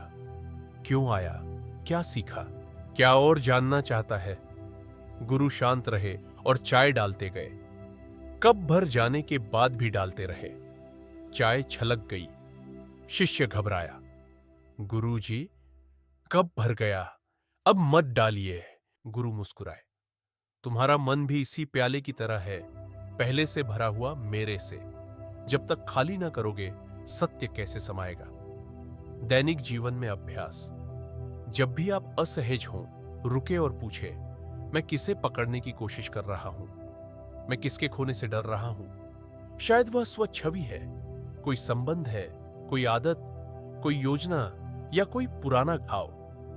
गहराई से देखें और समझे, इनमें से कुछ भी सचमुच आपका नहीं। सब मेहमान हैं आपके मन के सराय में। आपका काम उन्हें बांधना नहीं, बस स्वागत करना और समय आने पर विदा करना है। जब यह समझ आ जाती है, तब जीवन हल्का हो जाता है।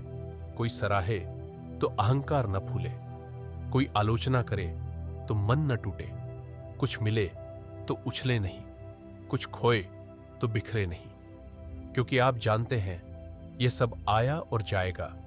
यह आप नहीं, यह आपका नहीं। सच्ची स्वतंत्रता तभी है जब सुख के लिए स्वामित्व की जरूरत ना हो।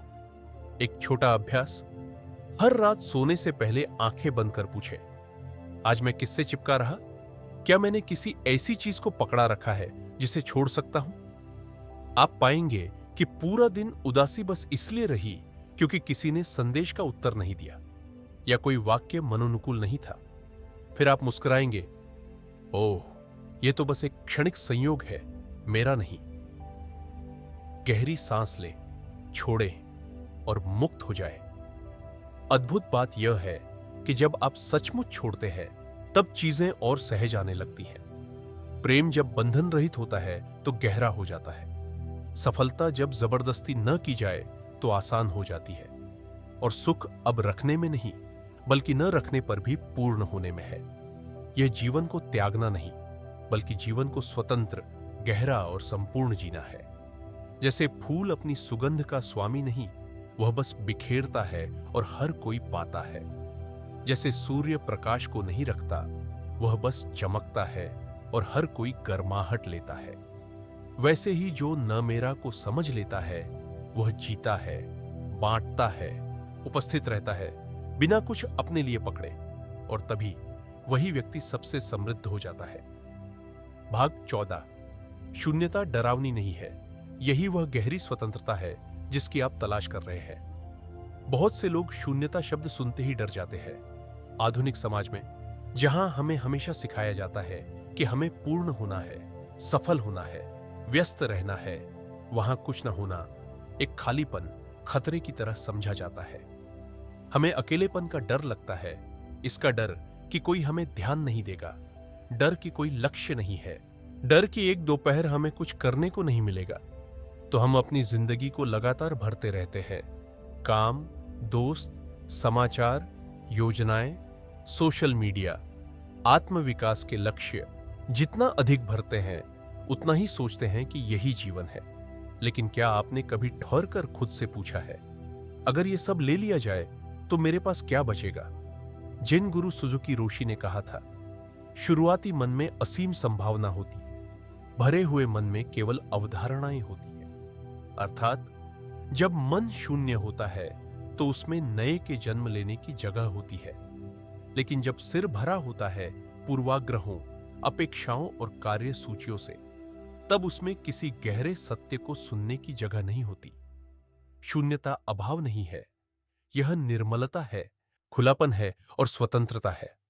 कल्पना कीजिए, आप शांत झील के किनारे बैठे हैं, न कोई लहर, न कोई हवा, न कोई शोर। आप कुछ नहीं करते, बस बैठे रहते हैं। धीरे धीरे वही मौन आपकी सांसों और आपके मन में उतरता है।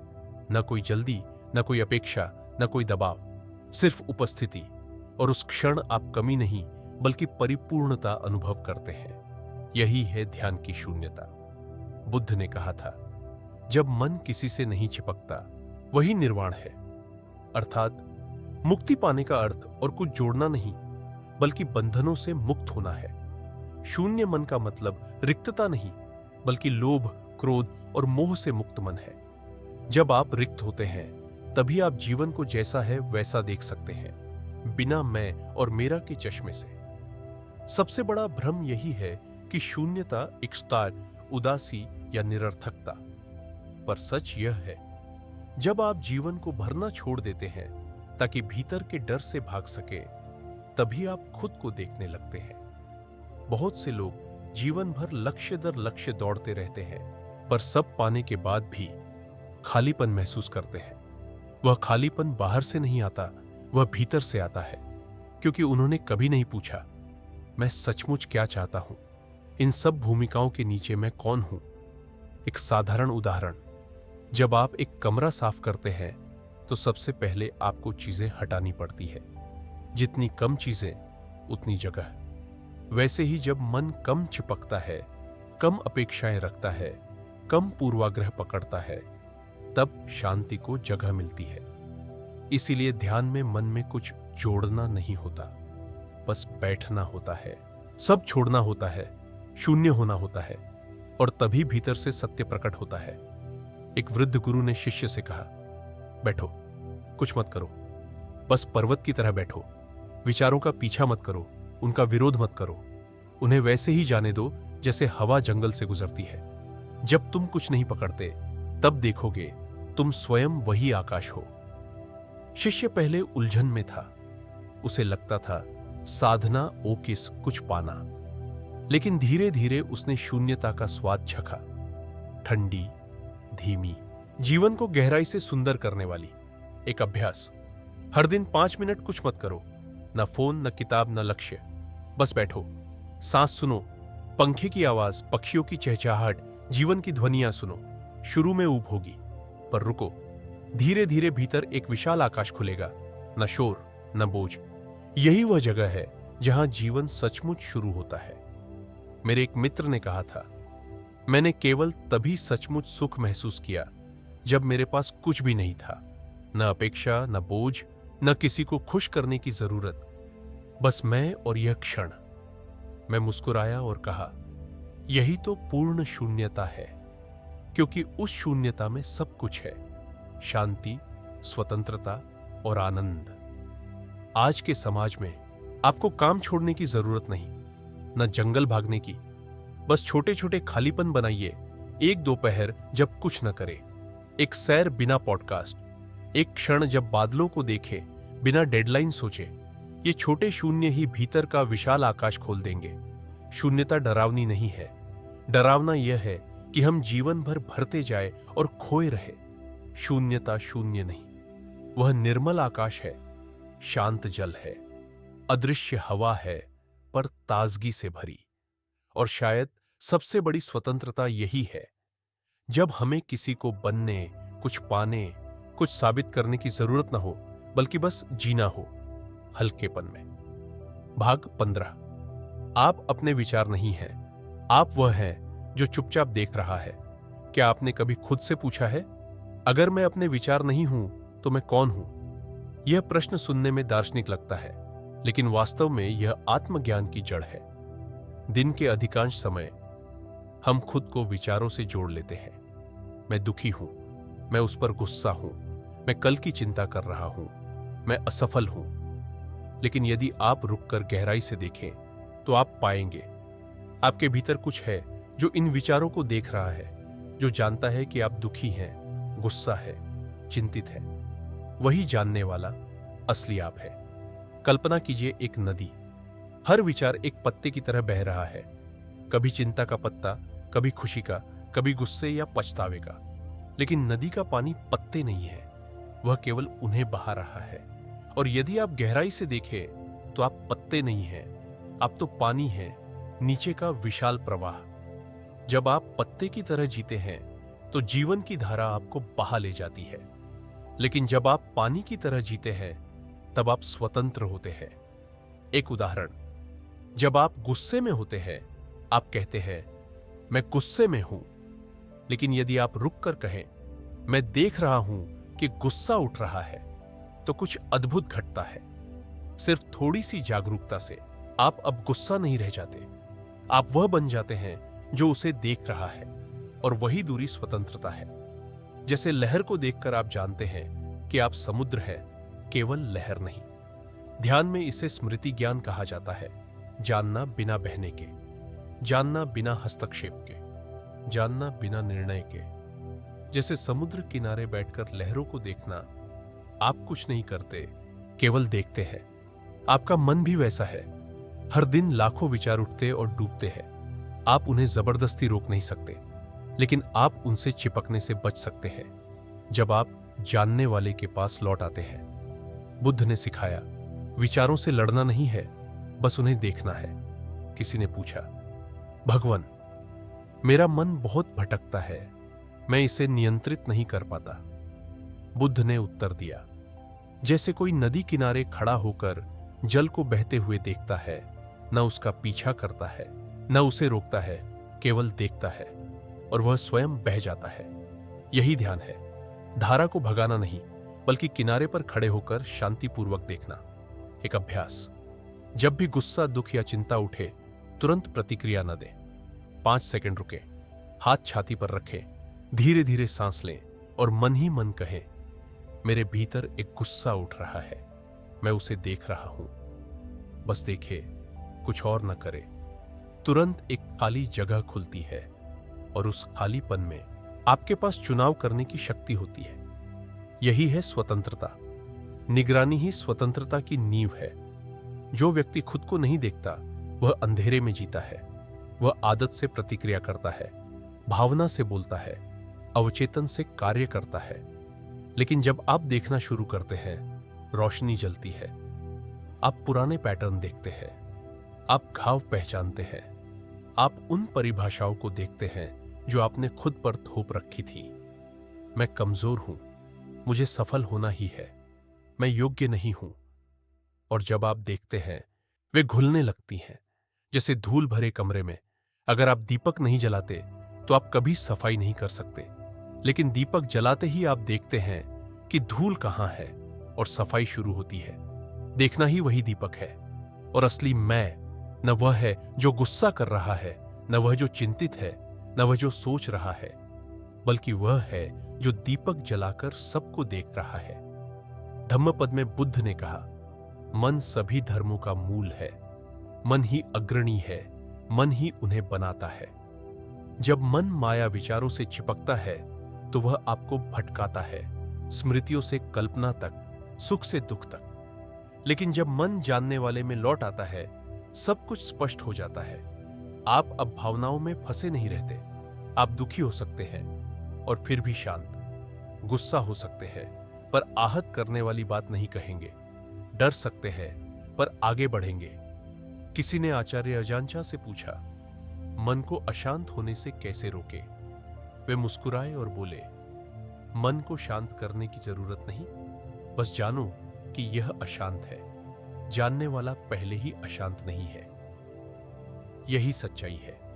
आपको सब कुछ सुधारने की जरूरत नहीं, सिर्फ देखना ही उपचार है। आप अपने विचार नहीं हैं, आप वह आकाश है जहां विचार बादलों की तरह आते जाते हैं। आप भावनाएं नहीं हैं, आप वह विशाल आकाश है जहां सब घटता है। और जब आप इसे केवल दिमाग से नहीं बल्कि अनुभव से समझते हैं, तो आप एक नई शांति में जीना शुरू करते हैं। वह शांति जो परिस्थितियों पर निर्भर नहीं, जो प्रशंसा या निंदा से छीनी नहीं जा सकती, जो लाभ या हानि से हिलती नहीं। यही है गहरी स्वतंत्रता और यही है सबसे बड़ा उपहार जो आप खुद को दे सकते हैं। और यदि आपने कभी दर्द झेला है, गिरावट देखी है या खुद पर संदेह किया है, तो कृपया समझे, आप अकेले नहीं हैं। इस यात्रा में हर कोई एक अनुत्तरित प्रश्न और एक अधूरा घाव लेकर चलता है। लेकिन यदि आप अपने प्रति कोमल हैं, हार नहीं मानते, तो प्रकाश लौटेगा। तेज नहीं, लेकिन गहरा और स्थिर, जैसे भीतर से उठती हुई गर्माहट। अगर इस साझा ने आपके मन को थोड़ा भी शांति दी है, तो कृपया एक लाइक दें ताकि यह ऊर्जा और बढ़े। और यदि आपको हर एपिसोड के साथ यह संगति महसूस हो रही है, तो बिना हिचकिचाहट धर्मचक्र चैनल को सब्सक्राइब करें। यहां आपको हमेशा वे सरल लेकिन गहरे बोध मिलेंगे, जैसे भागदौड़ भरी जिंदगी में एक शांत ठहराव, जहां आप लौट सकें, सुन सके और चंगा हो सके। भाग 16, छोड़ना, लेकिन हार मानना नहीं, जीवन के साथ बहने की कला। क्या आपने कभी महसूस किया है कि सब कुछ अपनी इच्छा के अनुसार बनाने की कोशिश में आप थक चुके हैं? शायद कोई काम की योजना विफल हो गई, कोई संबंध आगे नहीं बढ़ा, या एक दिन भर असुविधाओं से भरा हुआ। अधिकतर हम प्रतिक्रिया देते हैं और भी ज्यादा नियंत्रण करने की कोशिश करते हैं। और भी सोचना, और भी चिंतित होना, और भी तेजी से काम करना, जैसे अगर हमने तुरंत कुछ नहीं किया तो सब बिखर जाएगा। लेकिन सच ये है, जितना ज्यादा हम नियंत्रण करते हैं उतना ही हम थकान, निराशा और गुस्से के चक्र में फंसते जाते हैं, जिनमें एक अवधारणा है जिसे वू वेई कहा जाता है। इसका अर्थ यह नहीं कि कुछ न किया जाए, बल्कि करना बिना परिणाम से चिपके, बिना लोभ क्रोध मोह के नियंत्रण के। यानी हर पल को पूर्णता से जीना, अपनी पूरी मेहनत करना, लेकिन साथ ही छोड़ देना ताकि मन परिणाम से बंधा न रहे। जैसे कोई पत्थर झील में फेंकता है, वह ध्यान देता है हर हरकत पर, मुद्रा पर, दिशा पर, लेकिन जैसे ही पत्थर हाथ से निकलता है वह उसे जाने देता है। एक कहानी। एक जैन गुरु अपने शिष्य को पहाड़ पर औषधियां लेने ले गए। रास्ते में शिष्य ने गलती से अपनी कीमती पानी की बोतल गिरा दी। वह घबराकर उसे लेने दौड़ने लगा, लेकिन गुरु ने कहा, अगर तुम बोतल के बारे में सोचते रहोगे तो खाई में गिर जाओगे। शिष्य चौंक कर रुक गया। वह वाक्य केवल उस पल के लिए नहीं, बल्कि पूरी जिंदगी के लिए था। अगर हम हमेशा खोई हुई चीज को पकड़े रहते हैं तो हम वर्तमान को खो देते हैं। छोड़ना जिम्मेदारी से भागना नहीं है, न आलस्य है, न उदासीनता। छोड़ना एक आंतरिक क्रिया है, जब हम वास्तविकता से लड़ना बंद कर देते हैं और उसके साथ जीना शुरू करते हैं। जब आप ट्रैफिक जाम में फंसे हों तो गुस्सा करना या शिकायत करना गाड़ियों को तेज नहीं चलाता, लेकिन अगर आप गहरी सांस लें, खिड़की खुले और हवा को महसूस करें तो आप सुबह का आनंद ले सकते हैं। हॉर्न की आवाजों को शहर की एक सिम्फनी मान सकते हैं। आप मुस्कुरा सकते हैं तो आप अभी भी जाम में हैं, लेकिन आप उसके शिकार नहीं हैं। छोड़ना निष्क्रियता नहीं है। इसका मतलब है कि आप अपने मन को बाहरी चीजों से नियंत्रित नहीं होने देते। आप कार्य करते हैं लेकिन खुद को यातना नहीं देते। आप परवाह करते हैं लेकिन चिपकते नहीं। आप अपेक्षाएं रखते हैं लेकिन परिणाम पर निर्भर नहीं रहते। यही है प्रयासपूर्ण परंतु अनासक्त धर्म में बहुत उच्च बुद्धि।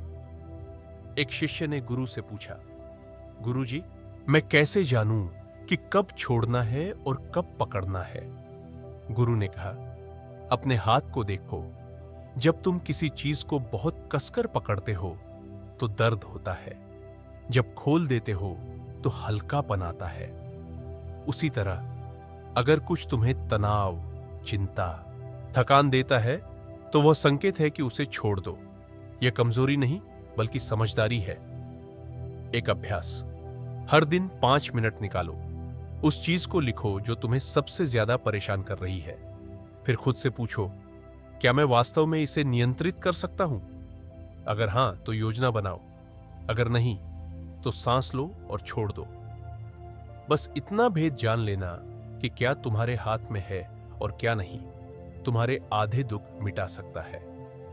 एक दोस्त की कहानी। वह एक सफल व्यवसायी था जो हर चीज की योजना बनाता था, समय, पैसे, संबंध, व्यक्तिगत विकास तक। लेकिन एक दिन एक दुर्घटना हुई, कुछ ऐसा जो किसी भी योजना से बाहर था। वह महीनों अस्पताल में रहा। बाद में उसने मुझसे कहा, पहले मुझे लगता था कि मैं जीवन को नियंत्रित करता हूं, अब समझा मैं तो बस इसके साथ गुजर रहा हूं। जितना पकड़ता हूं उतना यह फिसलता है। अब मैं पानी की तरह जीना सीख रहा हूं, जहां बहना है वहां बहना, जहां रुकना है वहां रुकना। उसका वाक्य ही छोड़ने का सार है। न गलत ढंग से पकड़ना, न जबरदस्ती करना, न यह चाहना कि जीवन मेरी पटकथा पर ही चले। छोड़ना लेकिन हार न मानना, यानी आप पूरी तरह जीते हैं लेकिन जीवन से पूर्णता की मांग नहीं करते। आप किसी से प्रेम करते हैं लेकिन उन्हें रोक कर नहीं रखते। आप मेहनत करते हैं लेकिन असफलता आपको परिभाषित नहीं करती। आप सब कुछ को उसकी तरह होने देते हैं और खुद को भी। छोड़ना दिमाग से नहीं आता, अनुभव से आता है। आप सच में तभी छोड़ते हैं जब आप पर्याप्त थकते हैं, पर्याप्त दर्द से गुजरते हैं और पर्याप्त परिपक्व होते हैं यह समझने के लिए। नियंत्रण एक माया है और शांति एक चुनाव। और कभी कभी सबसे अद्भुत चीज तब होती है जब आप छोड़ देते हैं पूरे दिल से। भाग 18। तुम में कुछ भी कमी नहीं है, बस तुमने पर्याप्त देर तक रुककर यह नहीं देखा लक्ष्यों के, आत्मविकास के और हर दिन का एक बेहतर संस्करण के। या संतरण के इस युग में मनुष्य यह सोचने लगता है कि सुख भविष्य में है, जहां उसका एक परिपूर्ण संस्करण सक्रिय होने का इंतजार कर रहा है। और फिर हम भागने लगते हैं। सुबह उठते ही जल्दी, दिमाग में सूची, रात को लेटते ही अधूरापन, क्योंकि एक उत्पादक दिन का केपीआई पूरा नहीं हुआ। फिर हफ्ते, महीने, साल यूं ही गुजरते जाते हैं और एक दिन तुम रुककर पूछते हो, मैं किस लिए जी रहा हूं? क्यों सब कुछ खाली खाली है? यह खालीपन इसलिए नहीं कि तुम्हारे पास कम है, बल्कि इसलिए कि तुम अपने साथ पूरी तरह मौजूद नहीं हो। तुम टालते रहते हो, आनंद, उपस्थिति, संबंध सबको स्थगित कर देते हो किसी उपलब्धि के इंतजार में जो आकर तुम्हें भर देगा। पर जैसे छेद वाले बाल्टी में पानी चाहे जितना भरो सब बह जाता है, क्योंकि जो ठीक होना है वह सतह पर नहीं बल्कि जागरूकता की अनुपस्थिति में है। सुख जोड़ने से नहीं आता, घटाने से आता है। एक जैन गुरु ने कहा था, गरीब वह नहीं जिसके पास कम है, गरीब वह है जो हमेशा खुद को कमी वाला मानता है, और अमीर वह है जो अकेले बैठ सकता है, कुछ किए बिना, कुछ पाए बिना, फिर भी खुद को पूरा महसूस करता है। क्या तुमने कभी देखा है एक बच्चा सूखे पत्ते से घंटों खेलकर हंस सकता है, या कोई वृद्ध पार्क की बेंच पर बैठकर सिर्फ राहगीरों को देख मुस्कुरा सकता है क्योंकि उनके पास बहुत कुछ है? नहीं, क्योंकि उनका मन पूरी तरह उपस्थित है। वे अगली चीज में नहीं अटके, वे यहां है और इतना ही काफी है। बौद्ध धर्म में एक सुंदर शब्द है, संतुष्टि। संतुष्टि अर्थात इस पल की तृप्ति। यह आसान संतोष नहीं है, न ही साधारण से संतुष्टि। यह जीवन को उपहार की तरह महसूस करना है, हर सांस को चमत्कार मानना है, मौजूद होने, देखने, महसूस करने के लिए आभारी होना है। जब तुम्हारा मन ऐसा हो जाता है, खालीपन गायब हो जाता है, क्योंकि तुम अपनी मौलिक पूर्णता में लौट आते हो। एक मित्र की कहानी। वह एक बड़ी कंपनी में वरिष्ठ प्रबंधक था। सब कुछ था, पद, घर, गाड़ी, पैसा। लेकिन एक रात यूरोप के 5 सितारा होटल में बड़ा सौदा करने के बाद वह अचानक रो पड़ा, क्योंकि भीतर अजीब खालीपन था। बाद में उसने नौकरी छोड़ दी, ध्यान साधना शुरू की। उसने कहा, पहली बार जब मैंने 15 मिनट ध्यान किया, समय रुक सा गया। न ईमेल, न कॉल, न कोई अपेक्षा, सिर्फ सांस और मैं। और पहली बार मुझे लगा मैं सचमुच जी रहा हूं। उसकी कहानी मेरे लिए एक साक्ष्य है। खालीपन की जड़ कमी में नहीं, स्वयं से कटाव में है। एक अभ्यास, हर सुबह मोबाइल ऑन करने से पहले 3 मिनट शांत बैठो, आंखें बंद करो, धीमी सांस लो, हाथ दिल पर रखकर पूछो, आज मुझे सच में क्या चाहिए? सूची नहीं, अपेक्षाएं नहीं, बल्कि वह जो तुम्हें उस दिन पूरा जीने देगा। शायद आराम, एक आलिंगन, बिना समय सीमा की शाम, धीरे पी हुई चाय। अपने दिन को सुनने से आकार दो, दबाव से नहीं। एक पुरानी कथा। एक आदमी शांति खोजने निकला। सुना कि एक जैन गुरु पहाड़ पर रहते हैं, जो भी मिलता मुक्ति का मार्ग पाता। वह कई दिन भूखा प्यासा चढ़ता रहा, आखिर पहुंचा। पूछा, गुरुजी, कृपया शांति का मार्ग बताइए। गुरु ने मुस्कुराकर कहा, क्या तुम पक्षियों की आवाज सुन रहे हो? उसने सिर हिलाया।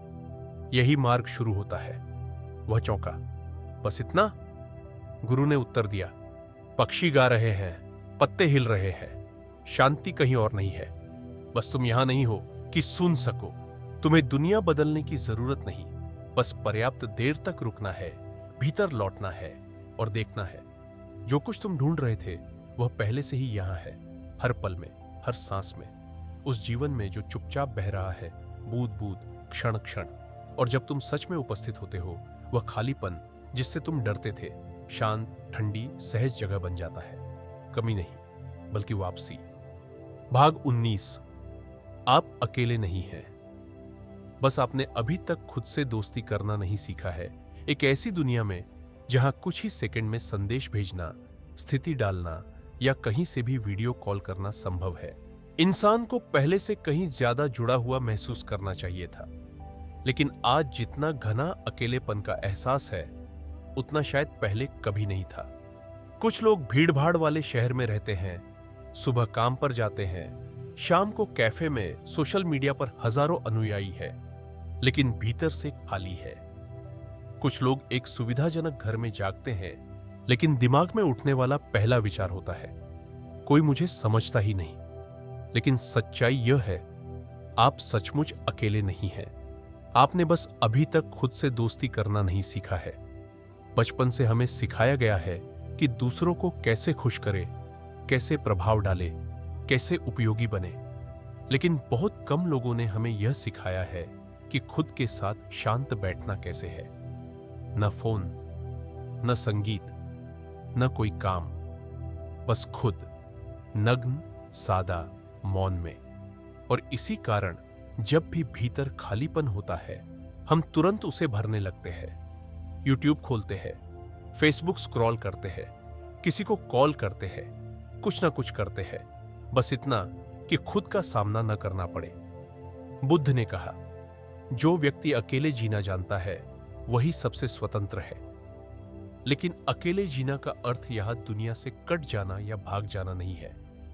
यह एक आंतरिक अवस्था है। आपको किसी की जरूरत नहीं है कि वो आपको पूरा करे, क्योंकि आप अब खाली नहीं है। आप अकेले भी रह सकते हैं और फिर भी पर्याप्त, संपूर्ण और जुड़े हुए महसूस कर सकते हैं। दूसरों से नहीं, बल्कि उसी जीवन से जो आपकी हर कोशिका में बह रहा है। एक साधारण उदाहरण, कोई व्यक्ति समुद्र पर जाता है, अकेले बैठता है, लहरों की आवाज सुनता है, आकाश को देखता है और गहरी शांति महसूस करता है। दूसरा व्यक्ति भी उसी समुद्र तट पर जाता है, लेकिन फोन स्क्रॉल करता है, तस्वीरें खींचता है, फिर आह भरता है। कितना उबाऊ! अंतर जगह में नहीं है, बल्कि उपस्थित होने की क्षमता में है। पहला व्यक्ति सचमुच जी रहा है, दूसरा बस अपनी अकेलेपन से भाग रहा है, व्यस्त होकर। आचार्य अजान चा ने कहा था, जिसे तुम अकेलापन कहते हो, वास्तव में वह अपने पास लौटने का निमंत्रण है। जब आप बैठना सीख जाते हैं, कुछ भी न करना, बस सांस लेना और अपने मन को बादलों की तरह गुजरते हुए देखना, तब आप भीतर एक बहुत ही शांत स्रोत पाते हैं। वहां कोई आपको जज नहीं करता, कोई आपको छोड़कर नहीं जाता, कोई आपको चोट नहीं पहुंचाता। वहां बस आप हैं और आपकी सांस। आप एक सरल अभ्यास कर सकते हैं। हर दिन 10 मिनट निकालें और कुछ भी ना करें, न फोन, न किताब, न संगीत, न पारंपरिक ध्यान। बस बैठ जाए खिड़की के पास, बालकनी पर या पार्क में, और खुद को उपस्थित रहने दें। खुद को ऐसे देखे जैसे कोई पुराना दोस्त लंबे समय बाद मिला हो। शुरुआत में यह बहुत असहज लगेगा, आपको खालीपन लगेगा, बोरियत होगी, शायद उदासी भी, लेकिन भागे नहीं, धैर्य रखें। क्योंकि अगर आप 10 मिनट भी अपने साथ नहीं बैठ सकते, तो कौन आपके साथ पूरी जिंदगी बैठ पाएगा? अकेलापन लोगों की कमी से नहीं आता, यह सच्चे जुड़ाव की कमी से आता है। और सच्चा जुड़ाव भीतर से शुरू होता है, बाहर से नहीं। जब आप खुद से जुड़ते हैं, तो आपको किसी की जरूरत नहीं रहती कि वो आपकी कीमत साबित करे। आपको तारीफ की जरूरत नहीं रहती कि आप मूल्यवान महसूस करें। आपको हमेशा किसी के साथ रहने की जरूरत नहीं रहती कि आप छोड़े गए महसूस न करें, क्योंकि आप जानते हैं आप हमेशा यहां रहे हैं। पूर्व सतिपट्ठन सुत्त में बुद्ध ने 4 प्रकार के स्मरण का उपदेश दिया: शरीर, वेदना, चित्त और धर्म। अर्थात हम सीखते हैं अपने शरीर के पास लौटना, अपनी भावनाओं के पास, अपने विचारों के पास और उस नियम के पास जो जीवन को चला रहा है। धीरे धीरे हम खोजते हैं। जीवन ने हमें कभी छोड़ा ही नहीं, बस हमने उसे बहुत देर तक भुला दिया। और जब आप लौटते हैं, तो आप अकेलेपन को महसूस नहीं करते। आप देखना शुरू करते हैं कि आप किसी बहुत विशाल चीज का हिस्सा है। हर पेड़ जिसके पास आप गुजरते हैं, हर ओस की बूंद जो पत्तों पर ठहरती है, हर सुबह की हवा, सब आपको बुला रहे हैं, उपस्थित रहो। एक साधक ने बताया, मैंने अपनी जागरूकता की यात्रा तब शुरू की जब मैंने साहस किया अकेले पहाड़ पर जाने का। न फोन, न दोस्त, बस एक हल्का बैग और कुछ दिन खुद संभालने के। पहले दिन मैं उलझन में था, बहुत डरा हुआ। लेकिन तीसरे दिन मैं जंगल के बीच बैठा, पत्तों को गिरते देखा, पक्षियों की आवाज सुनी और मेरी आंखों से आंसू बहते रहे। पहली बार मुझे नहीं लगा कि मुझे किसी चीज की कमी है। यह कहानी एक स्पष्ट प्रमाण है। आपको दुनिया से भागने की जरूरत नहीं, आपको बस अपने भीतर की दुनिया में लौटना है। आप सचमुच अकेले नहीं हैं, बस आपने अभी तक खुद के साथ जीना नहीं सीखा है। भाग 20। बदलाव डरावना नहीं है, डरावना यह है कि आप जीवन के साथ बदलते नहीं हैं। जीवन एक अंतहीन धारा है। नदी कभी स्थिर नहीं रहती, साल के मौसम कभी हूबहू दोहराए नहीं जाते, और स्वयं हम भी शरीर से लेकर विचारों तक लगातार परिवर्तित होते रहते हैं। लेकिन अजीब बात है, इंसान ही सबसे ज्यादा बदलाव से डरने वाला जीव है। हम उन चीजों से चिपके रहते हैं जो परिचित है, जैसे अगर वो खो गई तो हम भी अपना एक हिस्सा खो देंगे। हम पुरानी नौकरी से चिपके रहते हैं, भले ही ऊब चुके हों। पुराने रिश्ते को पकड़े रहते हैं, भले ही वो टूट चुका हो। पुराने सोचने के ढंग को अपनाए रहते हैं, भले ही वो हमें थका चुका हो, क्योंकि हम डरते हैं अगर बदल गए तो क्या होगा। लेकिन क्या आपने कभी सोचा, अगर हम न बदलें तो क्या होगा? जवाब है, हम पीछे रह जाएंगे। इसलिए नहीं कि दूसरे बेहतर हैं, बल्कि इसलिए कि हम अपने ही पुराने और अप्रचलित संस्करण में जी रहे हैं। जैसे कोई बहुत तंग कपड़े पहनकर चलने की कोशिश करे और फिर सोचे कि क्यों घुटन हो रही है। जीवन हमेशा हमें फैलने का निमंत्रण देता है, लेकिन हम तभी फैल सकते हैं जब छोड़ने का साहस करें। बुद्ध ने कहा था, सभी धर्म अनित्य है, अर्थात कोई भी चीज, भावनाएं, भौतिक वस्तुएं, यहां तक कि रिश्ते स्थायी नहीं है। जब आप इसे गहराई से समझ लेते हैं तो बदलाव का डर धीरे धीरे स्वीकार्यता में बदल जाता है। और जब आप स्वीकार करते हैं तो बदलाव अब दुश्मन नहीं लगता, आप उसे साथी की तरह देखने लगते हैं। कभी अचानक आता है, लेकिन हमेशा एक उपहार लेकर आता है। एक वृद्ध भिक्षु ने अपने शिष्य से कहा, जब तुम एक पत्ता गिरते देखो तो तुरंत उदास मत हो, क्योंकि अगर पत्ता नहीं गिरेगा तो शाखा पर नए कोपल को जगह नहीं मिलेगी। सही कहा, कभी कभी पुराना मिटना पड़ता है ताकि नया जन्म ले सके। अगर आपने कभी संकट का सामना न किया होता, शायद आप ध्यान की ओर न आते।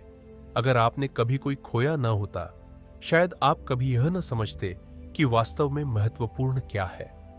बदलाव हमेशा सुखद नहीं होता। यह कभी आंधी की तरह आता है, कभी बिछड़ने के रूप में, कभी अचानक बेरोजगारी के रूप में, कभी जिंदगी को नए सिरे से शुरू करने की तरह। लेकिन याद रखें, बीज तभी अंकुरित होता है जब उसका आवरण फटता है। इंसान भी ऐसा ही है। हम तभी बड़े होते हैं जब पुरानी परतें टूटती है। उस क्षण में आपको सहारा देने वाली चीज योजना नहीं होती, बल्कि विश्वास होता है कि आप अकेले नहीं हैं और आपके भीतर आपकी सोच से कहीं बड़ा एक स्रोत है।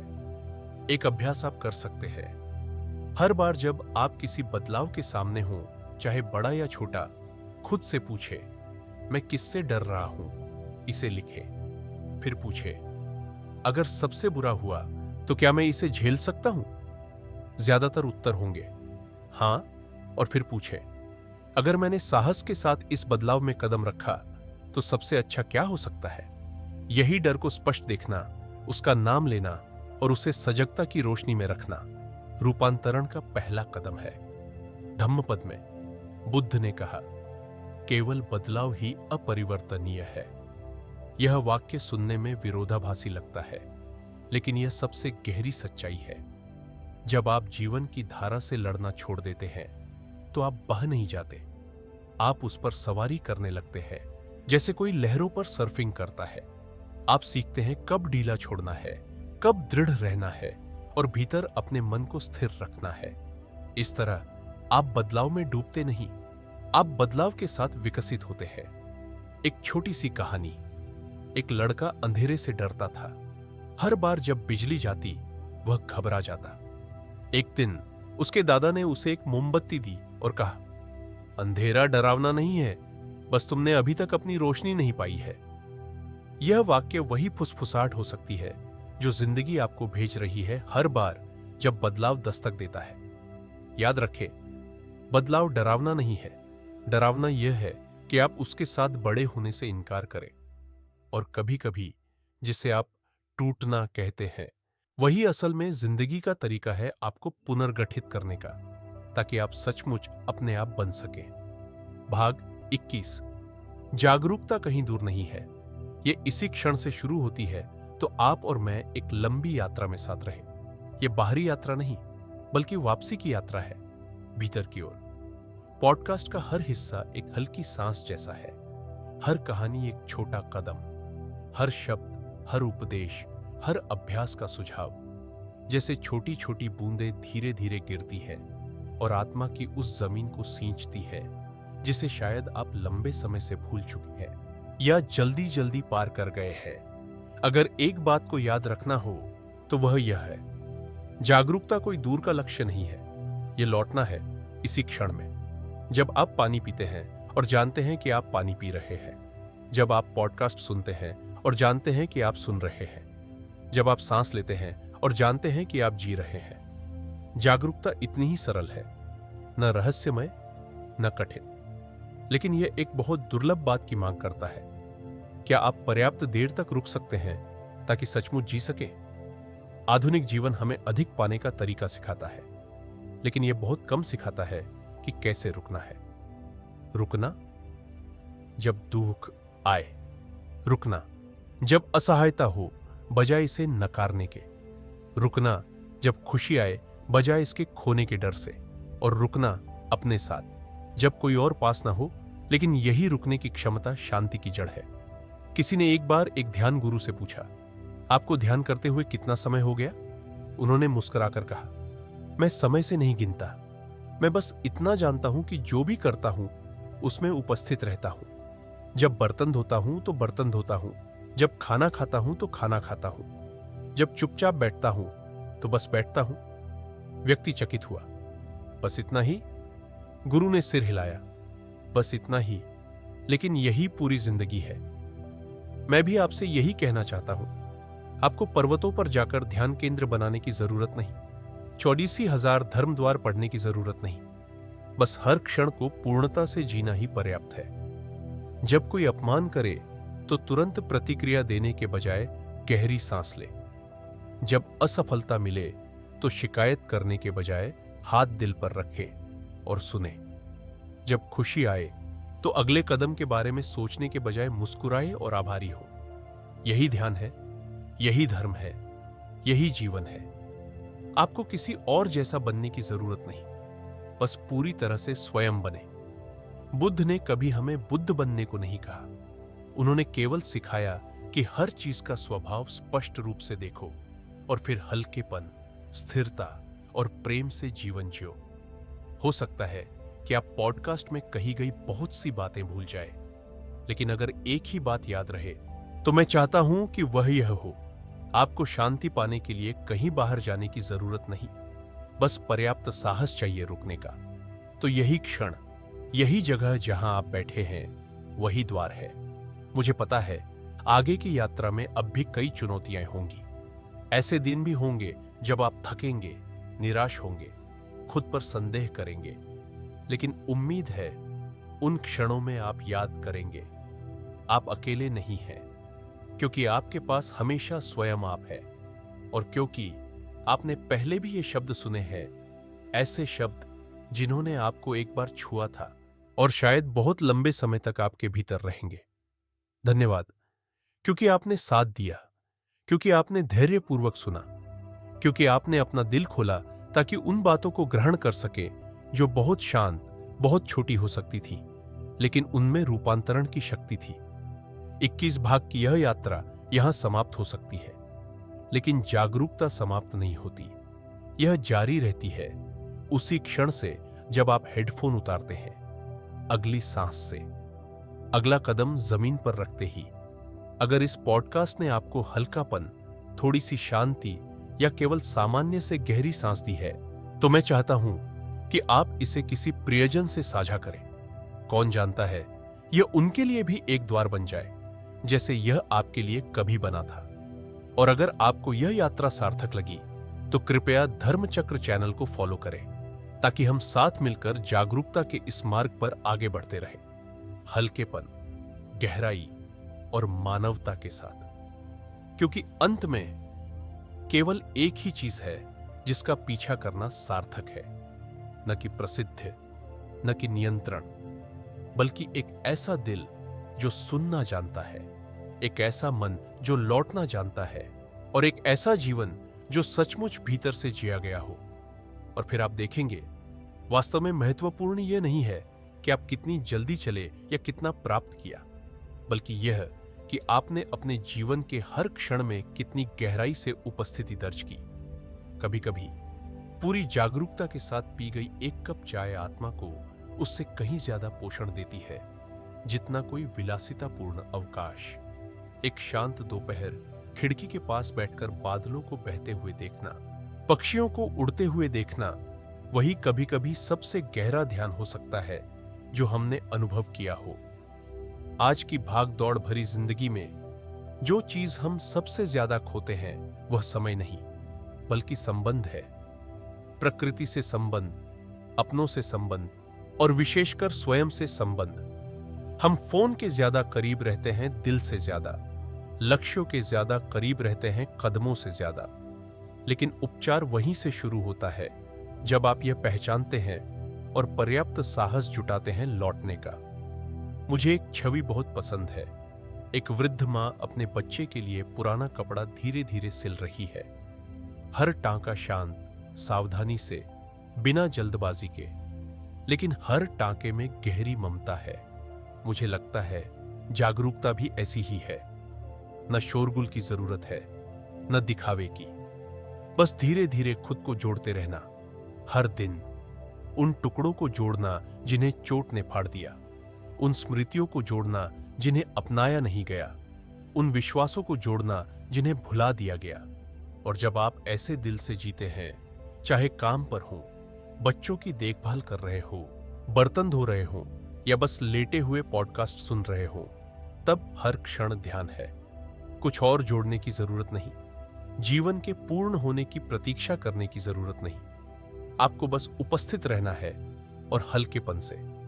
इसलिए अगर आप यहां तक पहुंचे हैं, यात्रा के अंतिम भाग तक, तो मैं आपको धन्यवाद कहना चाहता हूं। इसलिए नहीं कि आपने सब सुन लिया, बल्कि इसलिए कि आपने खुद को सुना।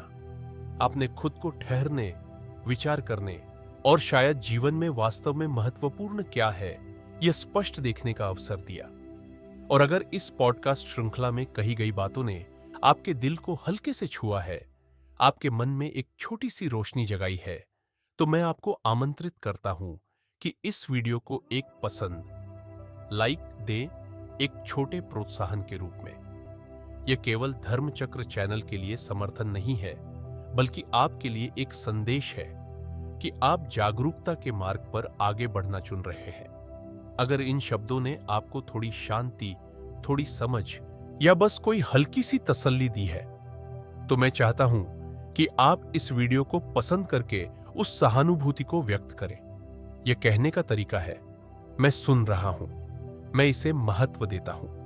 और अगर आप अपने दैनिक जीवन में जागरूकता को पोषित करना चाहते हैं, तो धर्मचक्र चैनल को सब्सक्राइब करना न भूलें, जहां हर सामग्री केवल एक पाठ नहीं, बल्कि स्वयं की ओर लौटने का एक कोमल निमंत्रण है। खुद को रोज थोड़ा थोड़ा गहराई से छूने का मौका दें, और कौन जानता है, केवल 5 मिनट प्रतिदिन सुनकर ही आप जान पाएंगे, शांति कभी दूर नहीं थी, वह हमेशा यही थी।